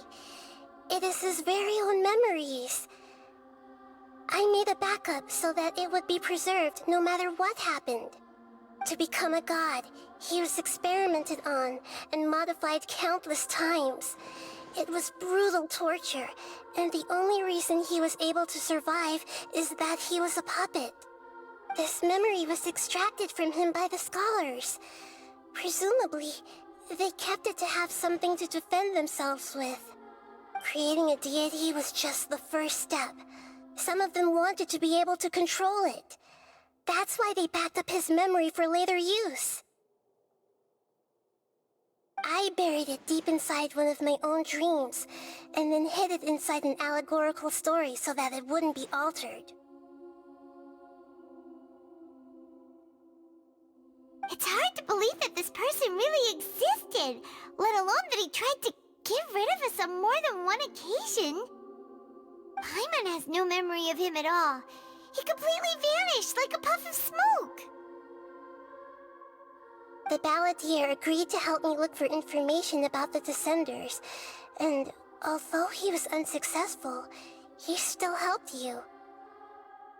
Before he vanished, he confirmed an important detail, that Conria was where your twin first came into this world. We still don't know how the change to Irminsul will affect the senior ranks of the Fatui, but in all likelihood, they won't even remember their own Harbinger. It sounds like Paimon wouldn't like this guy a whole lot if he was still around. But still, Paimon doesn't like the way it all ended that much better. This is why wisdom alone cannot answer all our questions. We look, we see, and we comprehend, but the question still troubles us. So the answer is not everything. People yearn to find the truth, and then conquer the troubles they face. When you give someone the truth, you give them a chance to choose their own destiny. To others looking on, this may seem like a pointless endeavor, but for him, the chance to act on his desire to disappear must have meant a lot. Never forget that even when we walk beneath dark clouds along a road filled with suffering, the light of wisdom is always there, guiding us toward a better destination. And that is what you have been doing all along. Yeah, Nahita's right. Cheer up! How about we go get something to eat? We can pick up this heavy conversation again later. Good idea. Paimon, why don't you take her out for a walk to clear her head? You got it! Come on, Traveler! You need to get out of your head for a while. You'll feel much better after taking a walk. Let's go get a snack from one of the stalls in the Grand Bazaar! That'll be sure to lift our spirits.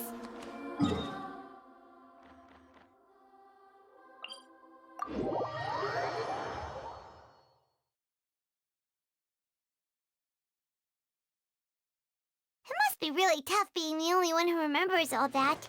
But Paimon's always here to help cheer you up.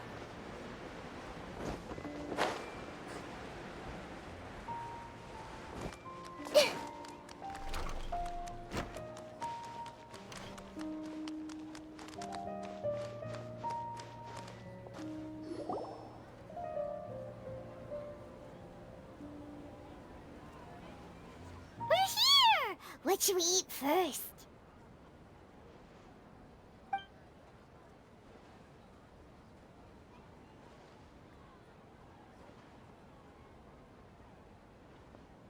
Hey, are you gonna answer or what?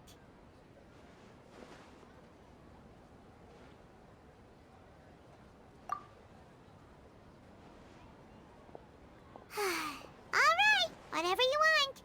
Well, Paimon will be right here when you figured stuff out. Then we can get something to eat.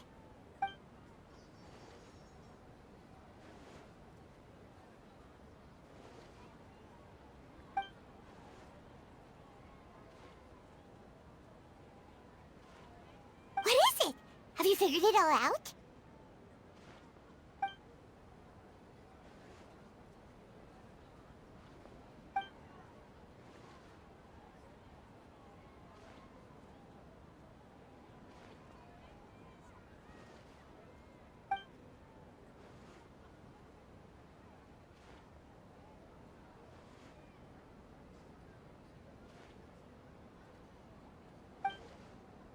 Why'd you jump up all of a sudden?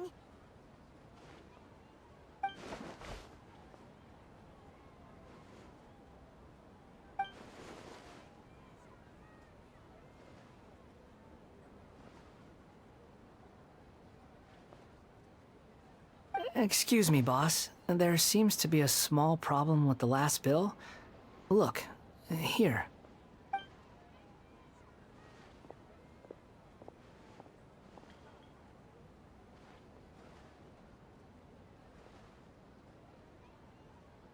Hey! Hey, wait! Hmm? You mean me? No, not you. That kid! Didn't you see? Little rascal grabbed my last 2 fresh Sunsettias and ran off. Look, if you're gonna help out here, you can't keep spacing out, okay? What is it? Work's too boring for you? Or has the big city got too many distractions? I wasn't paying close enough attention. Sorry, boss. I think you're right. Maybe it's the city. It's so exciting. It can be hard to focus. Who's that guy? You know him or something? He's who? You're a strange one, kiddo. You say you don't want any money for helping out here, and then when I actually give you some work to do, you keep letting yourself get distracted. I don't want to take advantage, so I'm happy to pay you what I'd pay anyone else. But if you keep acting like this, pretty soon I won't be able to afford to. No, please. I mean it. You don't need to pay me anything. I'm just so thankful you agreed to take on an outsider like me. You're welcome, I guess. But I got bigger things to worry about. Look, we're all out of Sunsettias, and I promised the lady down the street I'd deliver a fruit bowl this evening. Leave it to me. I'll find some more. Just a moment. I'll be right back. Stop. I'm gonna level with you, kiddo. I've never met a worker who said they didn't want a wage before. And at first, I got greedy. Couldn't believe my luck. But I figured you'd start asking for something in return eventually. You don't want money. You don't take days off. And in your free time, all I see you do is wander around, taking in the sights. Are you a drifter or something? That's right, I am. We can talk more about that later. First, let me get those fruits you needed. Sunsettias, was it? I'll be right back. Hey, what do we do now?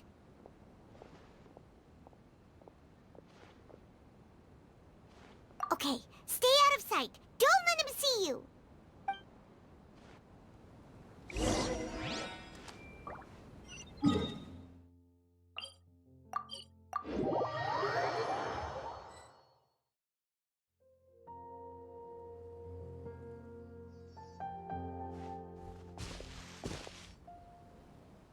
Yeah, this'll do. Even though you say he's the balladeer, what are we planning on doing? Stealing his Sunsettias? Isn't that a bit too cruel? Oh, all right. This should be enough. Guess I should wash them before I take them back.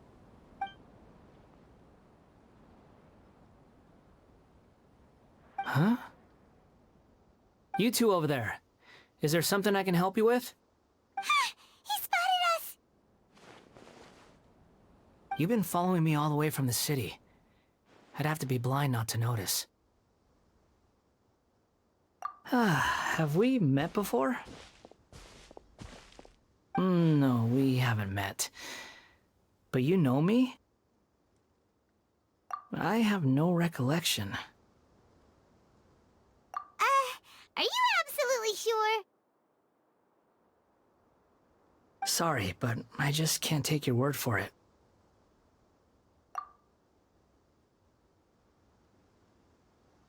A puppet? What makes you think that? Huh? You were right! The look on his face! I guess you do know me after all. That is not something I share with a lot of people. Look, I'm just a wanderer. But seeing as you've gone through all this trouble to track me down, I'm sure whatever it is must be important. Okay, but please let me deliver these goods to my boss first. Are you really working for that guy? He said you don't want any more for it. Is that true? Yes, I ran into him out in the wilderness during a storm, and he let me take shelter in his cart. In return, I said I'd be his helper for a while. That's oddly nice of you. Let me take these back. Then I'll come with you, okay? Then let's return to the city.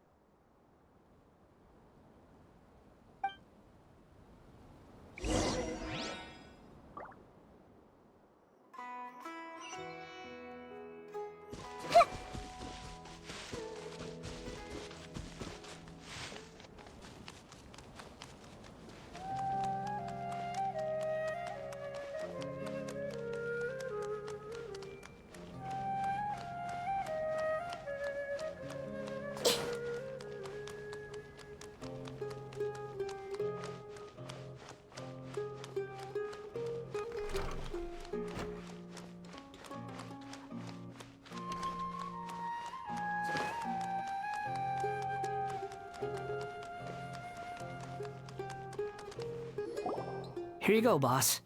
I'll leave them right here. Oh, you really went and picked some more. Who are these two? Something's come up, and they need to borrow me. Sorry, boss. I'm afraid I'll be away from the stall for a while.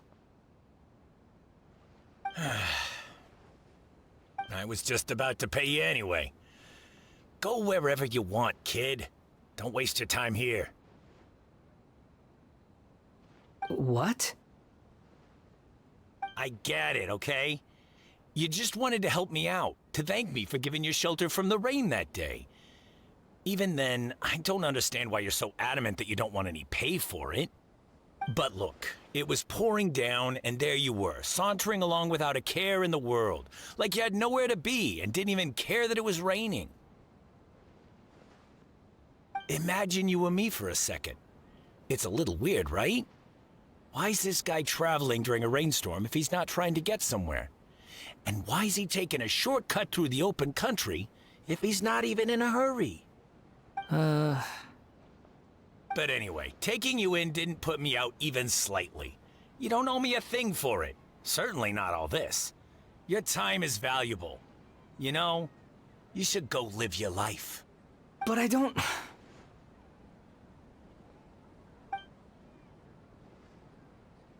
No, you're right.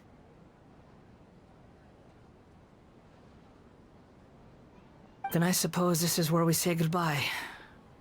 Thank you again for taking me into the city.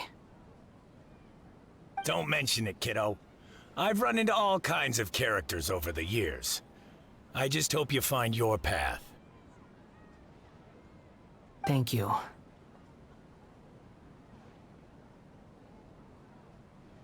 All right, done. Thanks for waiting for me. We can go now.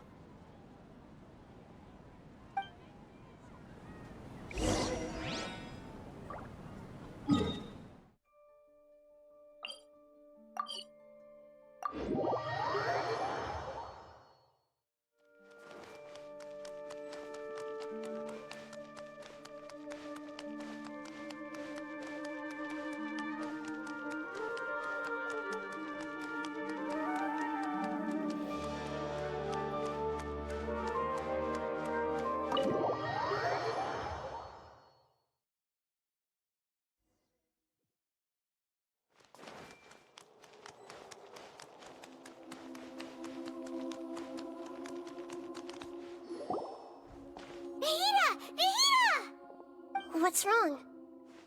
Huh? Are you? Hello. I do apologize for the sudden intrusion. We found this guy in the street, but he doesn't seem to remember anything. So, yeah, quite an eventful walk.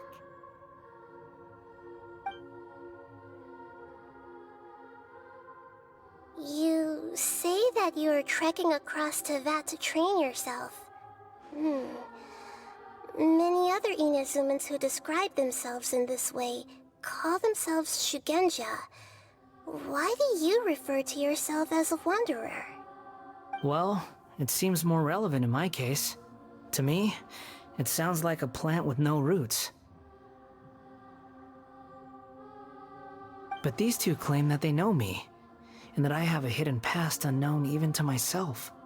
I wouldn't call it the past, but rather... this is a difficult one to explain. I don't like to rely on using terms like this often, but in your case, it seems that it ought to be called, previous incarnation. Oh, like a past life or something? Yes, something far more distant than the past. So far away that you cannot perceive it.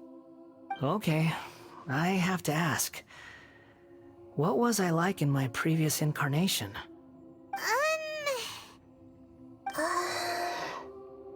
Oh, okay. I see. You want to tell me, but you can't bring yourselves to say it. Looks like I didn't have the most wonderful existence in my previous incarnation. If it's that difficult to talk about, I have no doubt it will be just as difficult to hear, but I'll be able to handle it. Please, tell me the truth. Is truth something you care a lot about?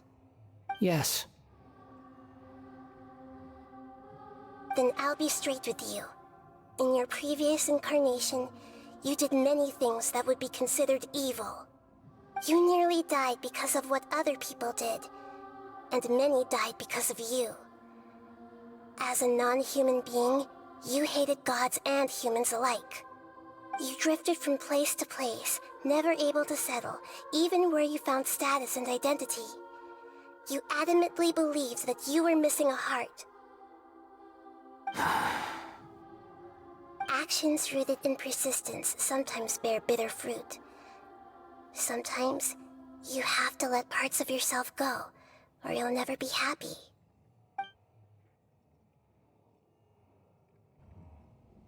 I gave everything I had, but it barely changed history at all. In terms of the outcome alone, that's true. I don't think I can judge everything I've heard purely in terms of right and wrong. Each choice a person makes belongs to a specific place and time, a chain of cause and effect, a cycle of karma and consequence. That is the nature of truth. If one thing is right, its opposite must be wrong. And yet, dichotomies like this are not enough to explain the world in all of its complexity. It seems like my previous incarnation wasn't the most likable individual. We're not trying to hurt your feelings or anything, but yeah, we weren't your biggest fans. If we were enemies, why are you trying to help me find the truth? This is so frustrating! This guy's supposed to be our arch enemy, but now he's just some random stranger we met on the street!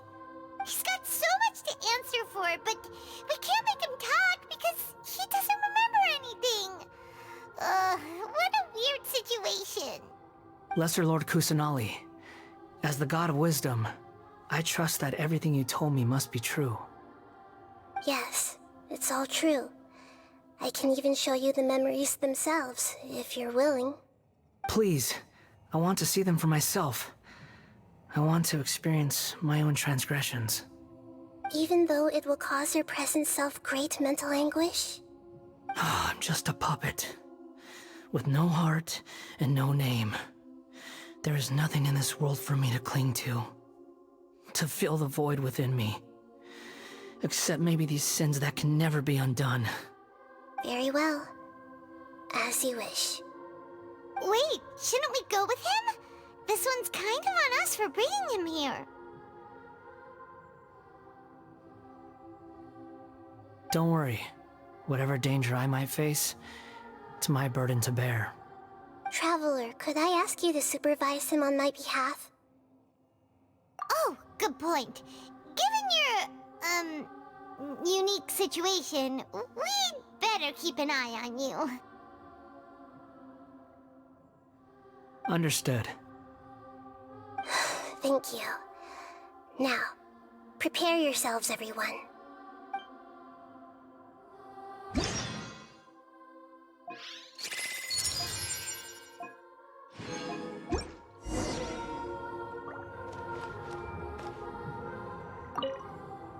No matter what lies ahead, I'll face it. Whatever it takes. I'm just sorry that you have to join me for the whole thing.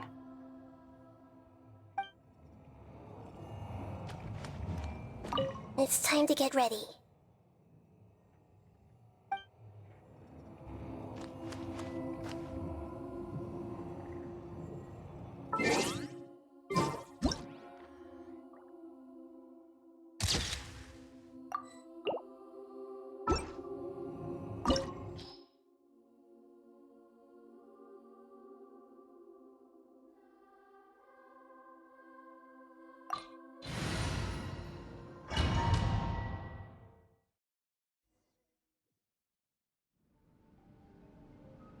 This looks like Inazuma.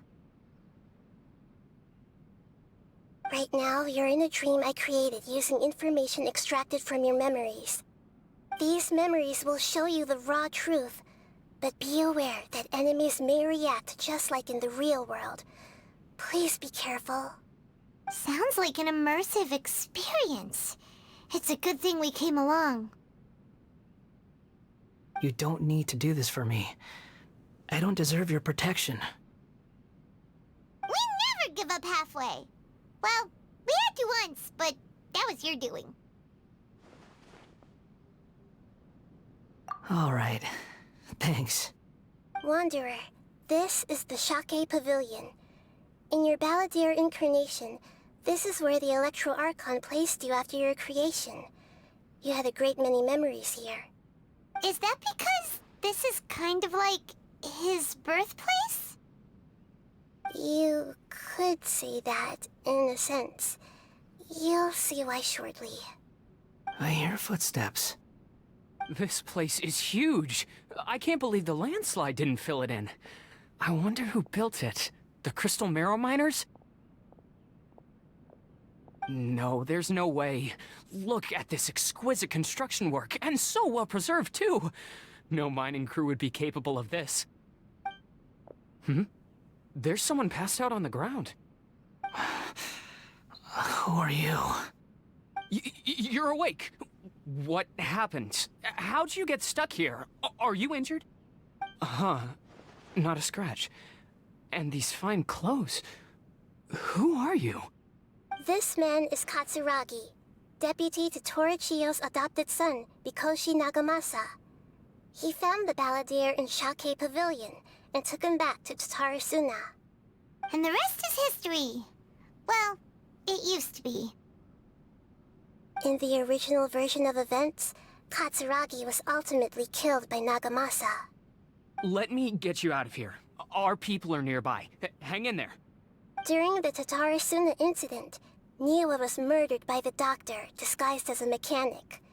The Balladeer, then known as the Kabukimono, disappeared not long after. As the second-in-command at Tatarasuna, responsibility for what had happened fell to Mikoshi Nagamasa. But Katsuragi had sworn lifelong loyalty to Nagamasa after the latter had once saved his life. At Katsuragi's insistence, Nagamasa killed him to put an end to the Tatarasuna incident.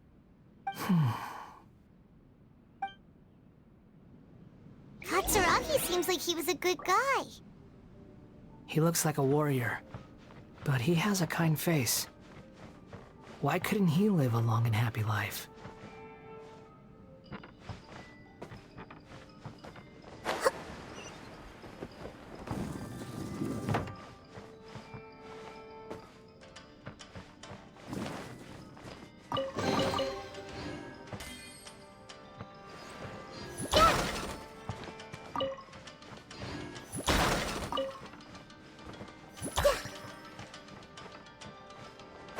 Nagamasa, I found this young guy in a cave sealed off by a landslide. He doesn't remember his name. Well, we need to call you something. I hear the workers are calling you the Kabukimono. That's fine with me. Katsuragi, report to Niwa. Tell him we have someone new joining us.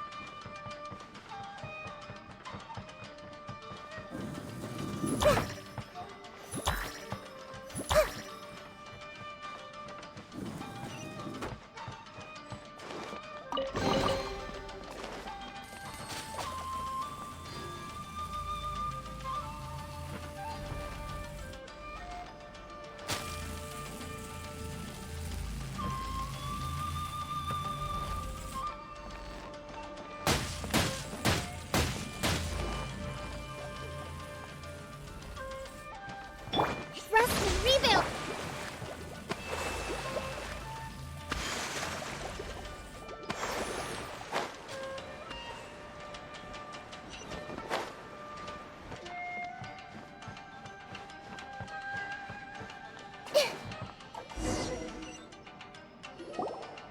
Huh?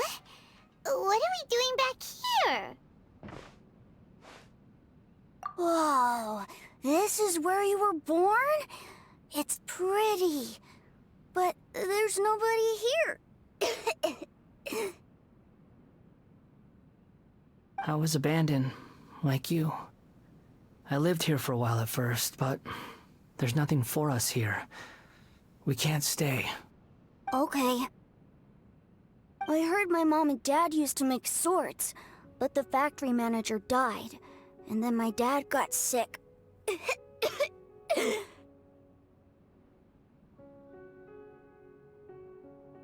He kept coughing all the time, just like me. Then Mom started coughing too. But you can't. You promised me. Yup, we're family now. We're gonna be together forever and ever. This child didn't have a name. Or rather, the balladeer didn't know what to call him. His father died before he could name him. After his mother died, the child stayed in their straw hut alone. Some of the neighbors helped to raise him. After leaving Tatarasuna, the balladeer ran into this child who didn't have a name, just like him. They made a promise to live together. What happened to the child then? He died from his illness while he was still very young. The balladeer came home one day and found that he had stopped breathing. Hey! What's wrong? Say something! You promised me we could be family! You're no different from Niwa and all the others. You betrayed me too.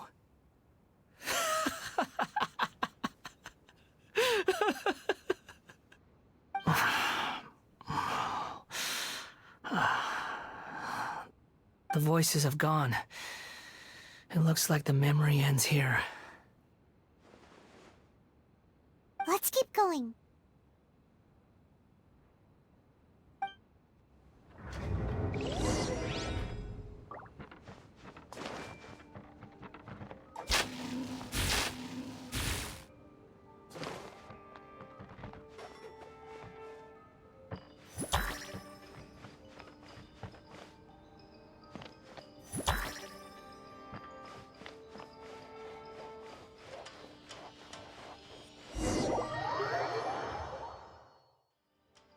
You do realize you're blocking my path.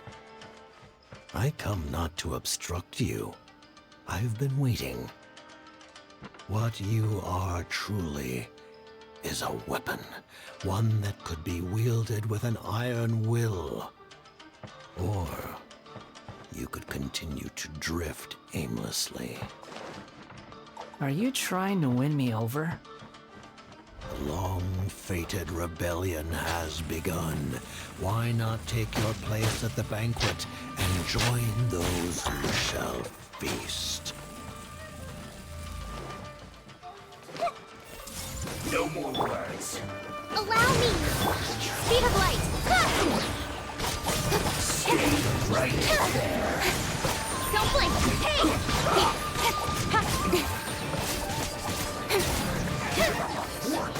I see everything! Well met.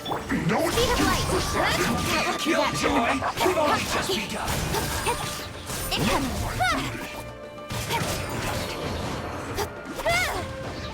Don't blink! Hey! You can't run! Well, too far.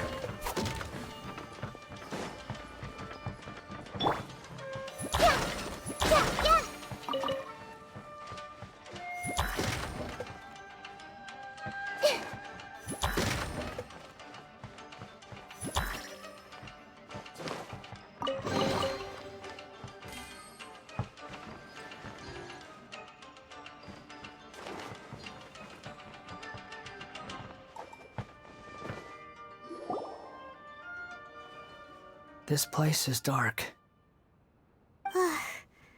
Paimon knows this place. It's the Delusion Factory in Inazuma. In the original version of events, the Traveler once encountered the Balladeer here. Such a creepy atmosphere. And so familiar.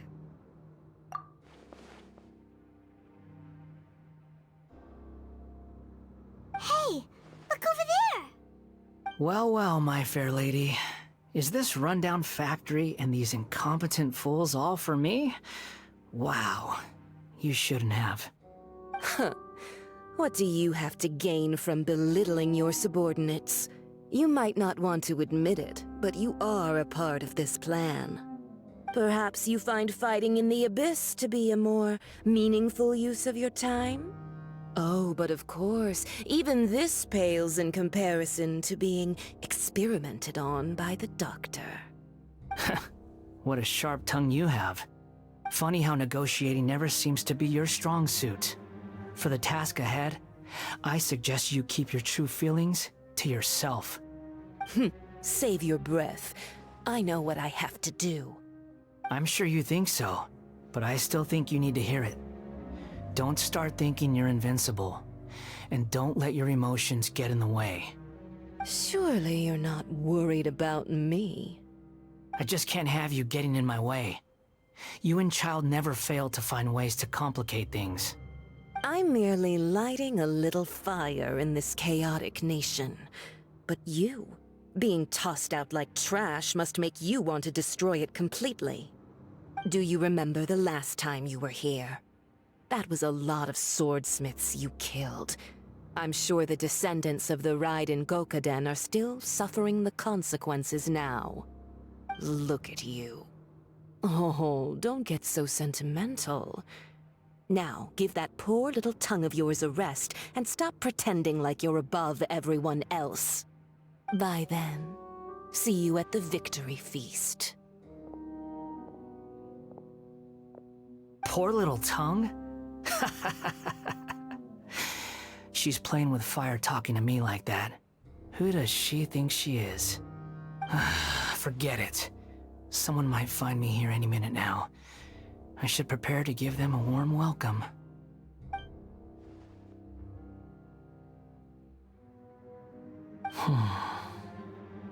The plot does not end here. There is more of this story to come. Wanderer, are you able to continue? Yes. Please don't worry about me. Why are you staring at me in silence? Can't you think of a nicer way to express yourself? I'm under no obligation to be nice to you. Besides, I thought nothing mattered to you except results in your own interests. Isn't that right, witch? Muddle-headed puppet. You're only number 6 because you can take more abuse than other humans. Do you really count that as an asset? You're about as much fun to be around as a raging inferno. But before we murder each other, it'd be best if we finish our duties.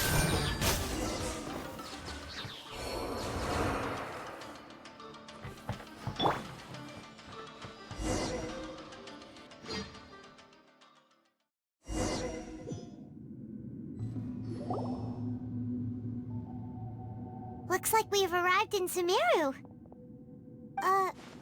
Is that? Considering that Amorta's sage, Nafis, refused to join this project, I'll take part in the experiment in his place. Welcome. I look forward to a fruitful collaboration. When do we start? You seem impatient. You should know that becoming a god is far from a trivial affair. The biological transformation is a lengthy process. As such, I too would recommend that we commence as soon as possible. In the event that a successful connection is established, his body will become permanently bound to the machine, and he will be unable to move independently of it. Nothing worse than what I've been through before then, Doctor. You were the most resilient test subject I ever came across. Thanks to you, I was able to garner a great deal of information. Alas, after that, you were under orders to remain in the Abyss. We barely saw each other, and it became difficult to further refine the knowledge I had gained. That was gracefully worded. Ever wonder what they think if they knew that nothing matters to you, apart from your crazy experiments? I suggest you speak to me in a more respectful tone, Scaramouche. The mere fact of your utility does not make you indestructible. The doctor again? That was uncomfortable to watch. That person gives off a very sinister energy.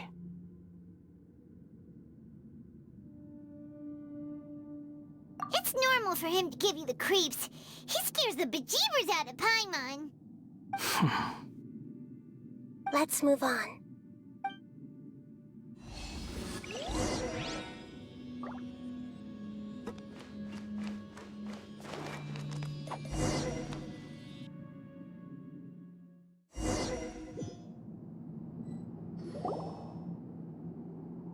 You're a god. Do you think I'm evil? If you accept that he is you, just as you are you, then yes, you are evil. In your eyes, are there any differences between humans and puppets? Do you think there are any differences between your present self and your previous and future incarnations? If not, then what are the differences between humans and puppets?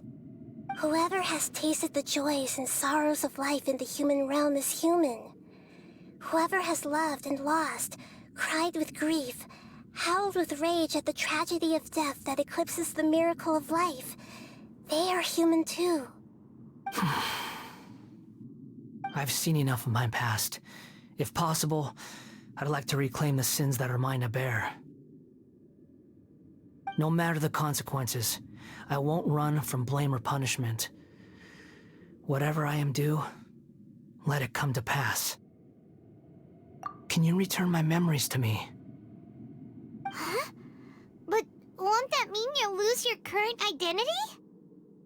I've always believed that human lives follow a set of rules, with each person being a collection of past experiences. As a puppet living in a human world, my life is subject to the same rules. Regaining your memories means reverting completely to your previous incarnation. All the emotions that you discarded will return to you. Are you sure you want to do this? I've lived with the void in my chest my whole life. My creator didn't need me. And ever since I awoke, I've just drifted from one place to the next. But then I met you. And I finally realized that reclaiming my missing sins might be my one opportunity to become my true self.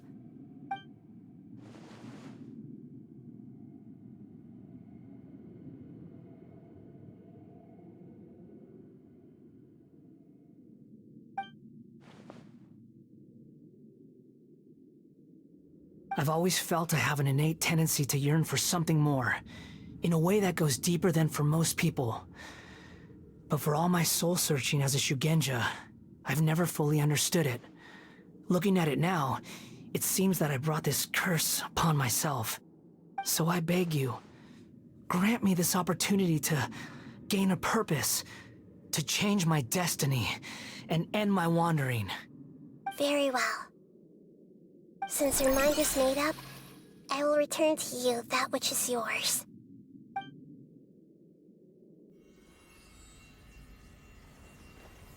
You have made your decision. Now, take this.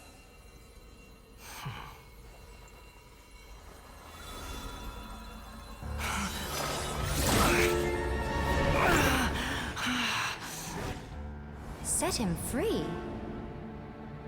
A puppet? What's he doing here? It's... You're a human as far as I'm concerned. Everyone's here. Wonderful. What a fine blade. Nagamasa will be thrilled. This is... my...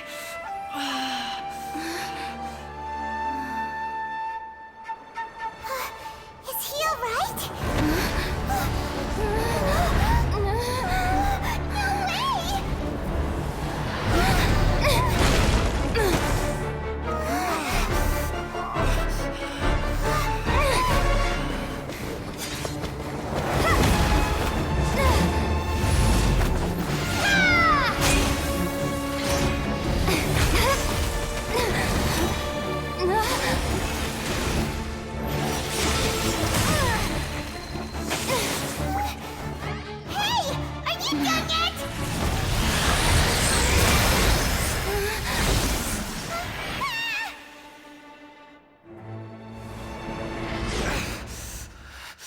All worthless dross will be purged.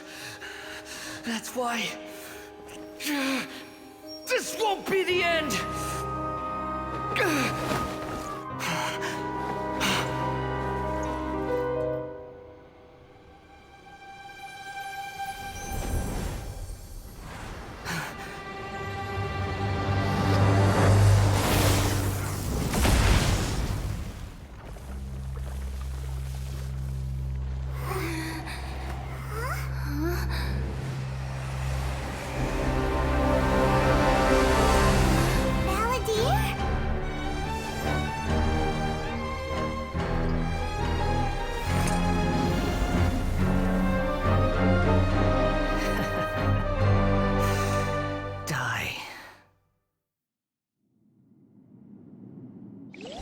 This is trying my patience. Have you got all your memory intact now? Have you got any more stupid questions?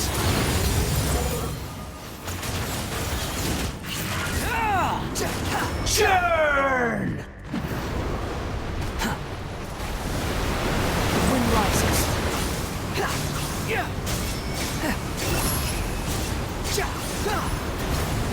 Insignificant past!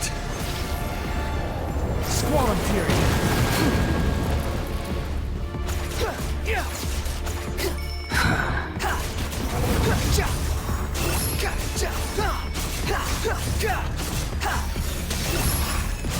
At my command, you shall fall. I'm used to this. The wind rises.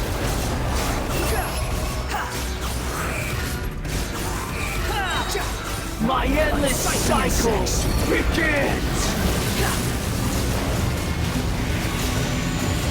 Behold!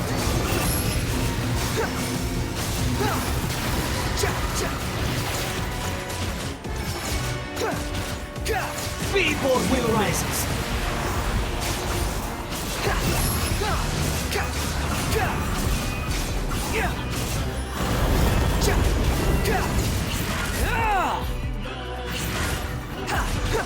Behold, insignificant past! Know your place!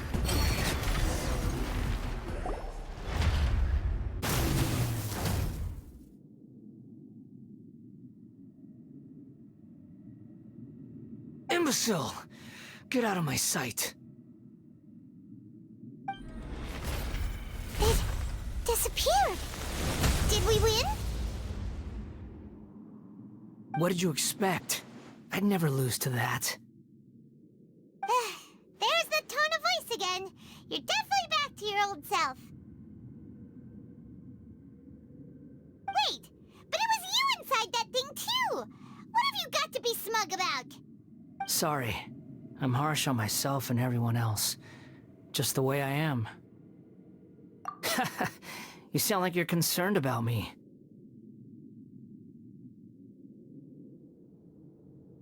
But don't worry. Thanks to you, even if I didn't change a thing, at least I now know the truth. The memory recovery seems to have been a success. This dream has served its purpose. Come on. Let's continue this outside.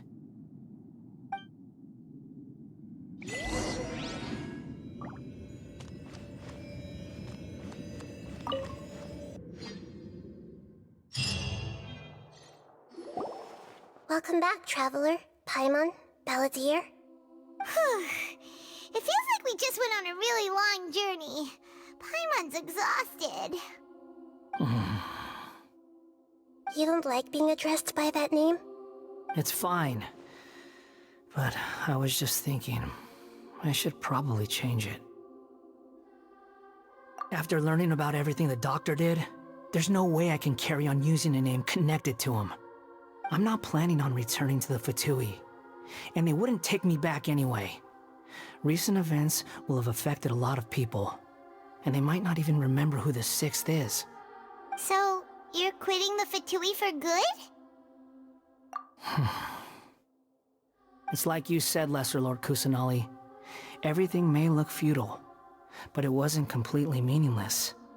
At least I made a lot of people forget about me. But that doesn't mean your own past has disappeared. Of course. And your main goal, for which you gave up everything you had, you weren't able to achieve it. I hope you can see and understand that. Changing the world, changing the past, changing the fates of other people, these are not simple things to accomplish. What you are looking for is complete annihilation. But this is just a fantasy. Even if the Balladeer is removed from existence, the world will not heed your will. Indeed. How ridiculous. Do you regret doing all that when you've gotten so little in return? Even if I'm completely worthless, there's nothing in the world worth regretting. Lesser Lord Kusanali, you purposely left that information in Irminsul, didn't you? Yes, and I took pains to make sure that you'd acquire that information naturally. Why would you go to such lengths? You trying to win me over too? In all honesty, your past experiences have made you a useful asset to Sumeru and to me. Winning you over was indeed a part of my plan. But before that, I wanted to tell you the truth about your past. If all I wanted to do was use you, then I'd be no different from the doctor. Very clever. I guess you could say that's one of my virtues. Utility to others is what gives me worth. So if embracing my sins is what it takes to make me useful again, so be it.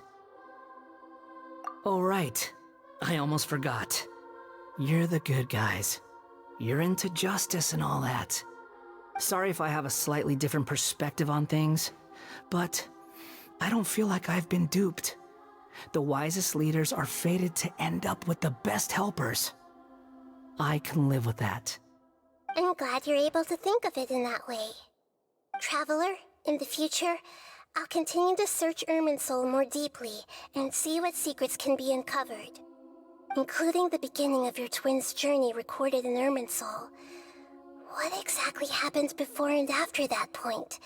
I want to know as well. I will try. Traveler.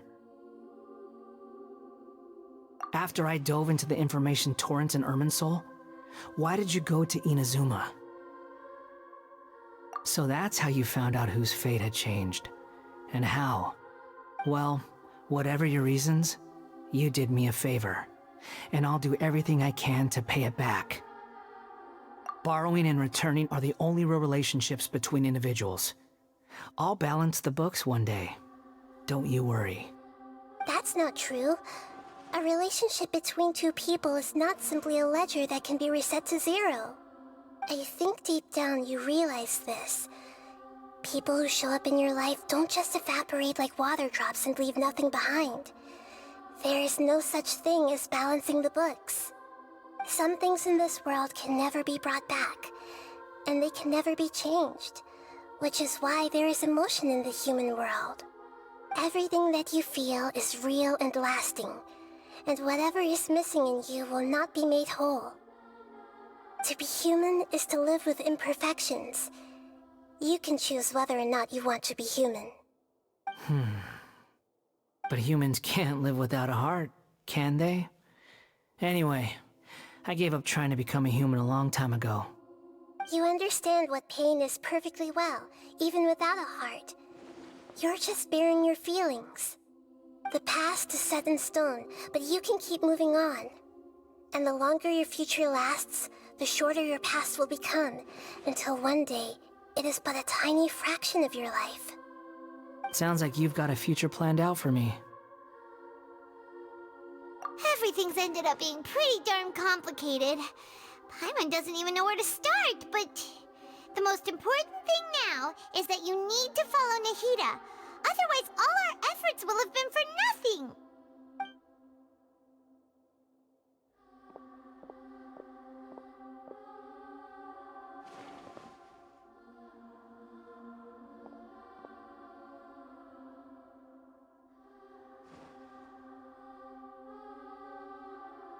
Then I guess I'll be helping you from behind the scenes from now on. I'm glad that you've accepted our proposal. Why don't you choose a new name to celebrate? Ooh! Paimon wants to pick an ugly nickname for you, too! Why? Because Paimon still doesn't like you that much. Then I hope we don't see much of each other in the future. A name is life's first gift. You didn't say it out loud, but I know that's what you're thinking. The Traveler and Paimon have helped you a lot. If you can't decide on a new name, maybe you can ask them for ideas. No! Paimon only does nicknames! If it's a serious name you're after, it's all yours.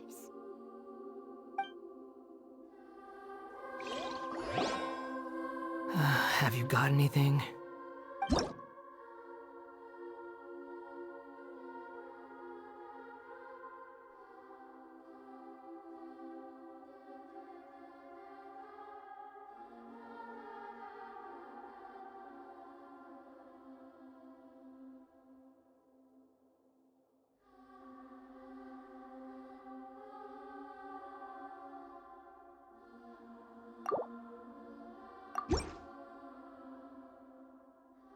Are you sure?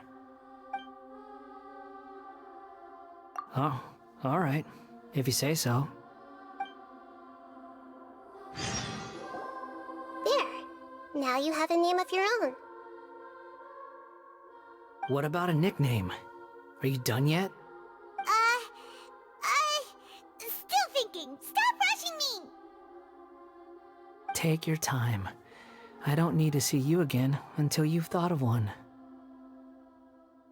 Everyone who manipulated me and made me suffer will have to pay the price. You mean the Fatui? The doctor, at least. Now that your stance has changed, I believe your future path will change accordingly. But it won't be immediate. You still need some time to compose yourself. One more thing. There are still some descendants of the Raiden Gokuden living in Inazuma.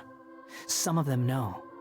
Well, they ought to know about the connection between Raiden Gokuden and myself. I don't plan to leave Sumeru for the time being.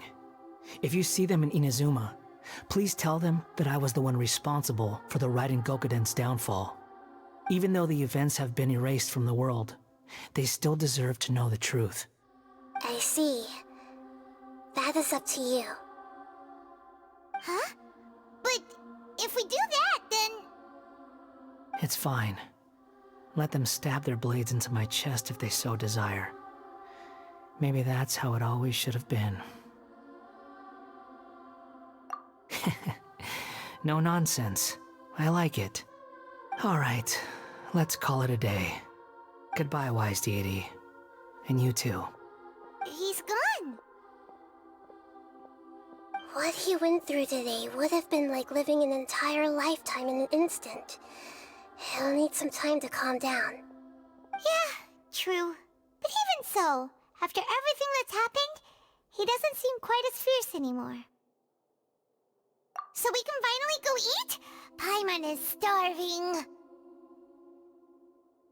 Thank you both. I hope you will find somewhere nice to go and relax for a while.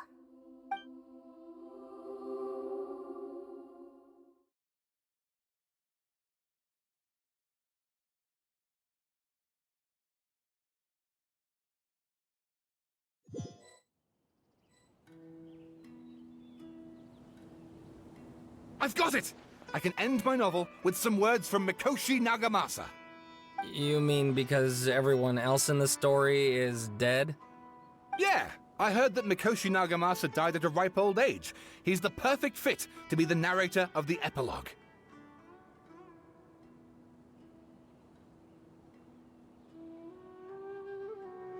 The dark clouds had dissipated, but they continued to cast their shadow in Mikoshi Nagamasa's mind for decades to come. Then, one night, as an old man, he had a dream. On the night when that prized blade, the Daitatara Nagamasa, was forged, the people rejoiced, and there was painting, dancing, and drinking. All these expressions of joy melted down in the furnace fire and turned into red clouds that rallied around the final sunrise that Mikoshi Nagamasa saw in his lifetime. Life is a story too long to be told, a journey that you must walk to behold.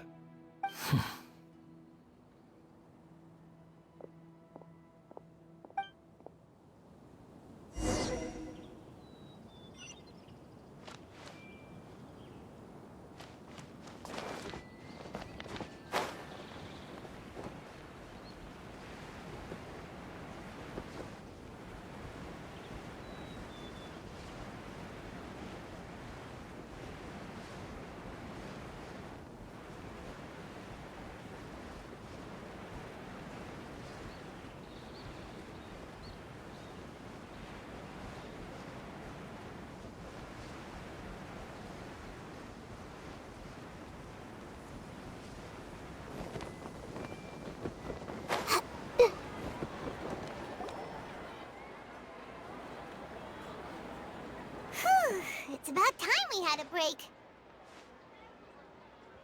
As soon as you stop, all the tiredness and hunger comes rushing back.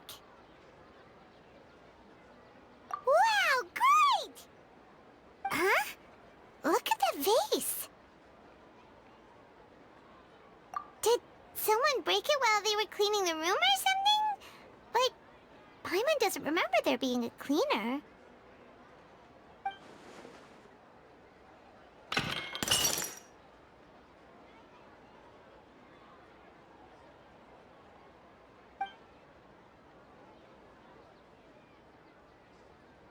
You sound lost and confused. I know why you are troubled. Any who knew of this would find their mind overwhelmed. Huh? Is there someone here talking to us? Unfortunately, the fate of Tevat cannot easily be changed. Perhaps a god may have a slim chance, but for anyone else, who can say? When a small animal runs into a tree trunk, though the tree may sway, it is not displaced. The same is true of fate, like a vase that falls to the ground. Whether it is broken by a cat or by a bird, the result is still a broken vase, is it not? Who are you? How do you know about all this? History does not change easily, but human hearts can. Believe your own eyes. Only that which you see is true. What is unseen is but an illusion.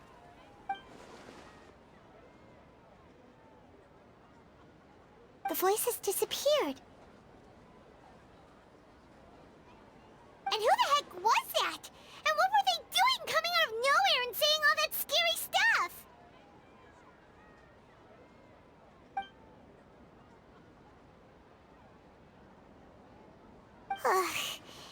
Anyway, that face is still lying there broken on the ground. Should Paimon go get someone to clean it up? It feels wrong just leaving it there. Just a moment. Paimon will be right back.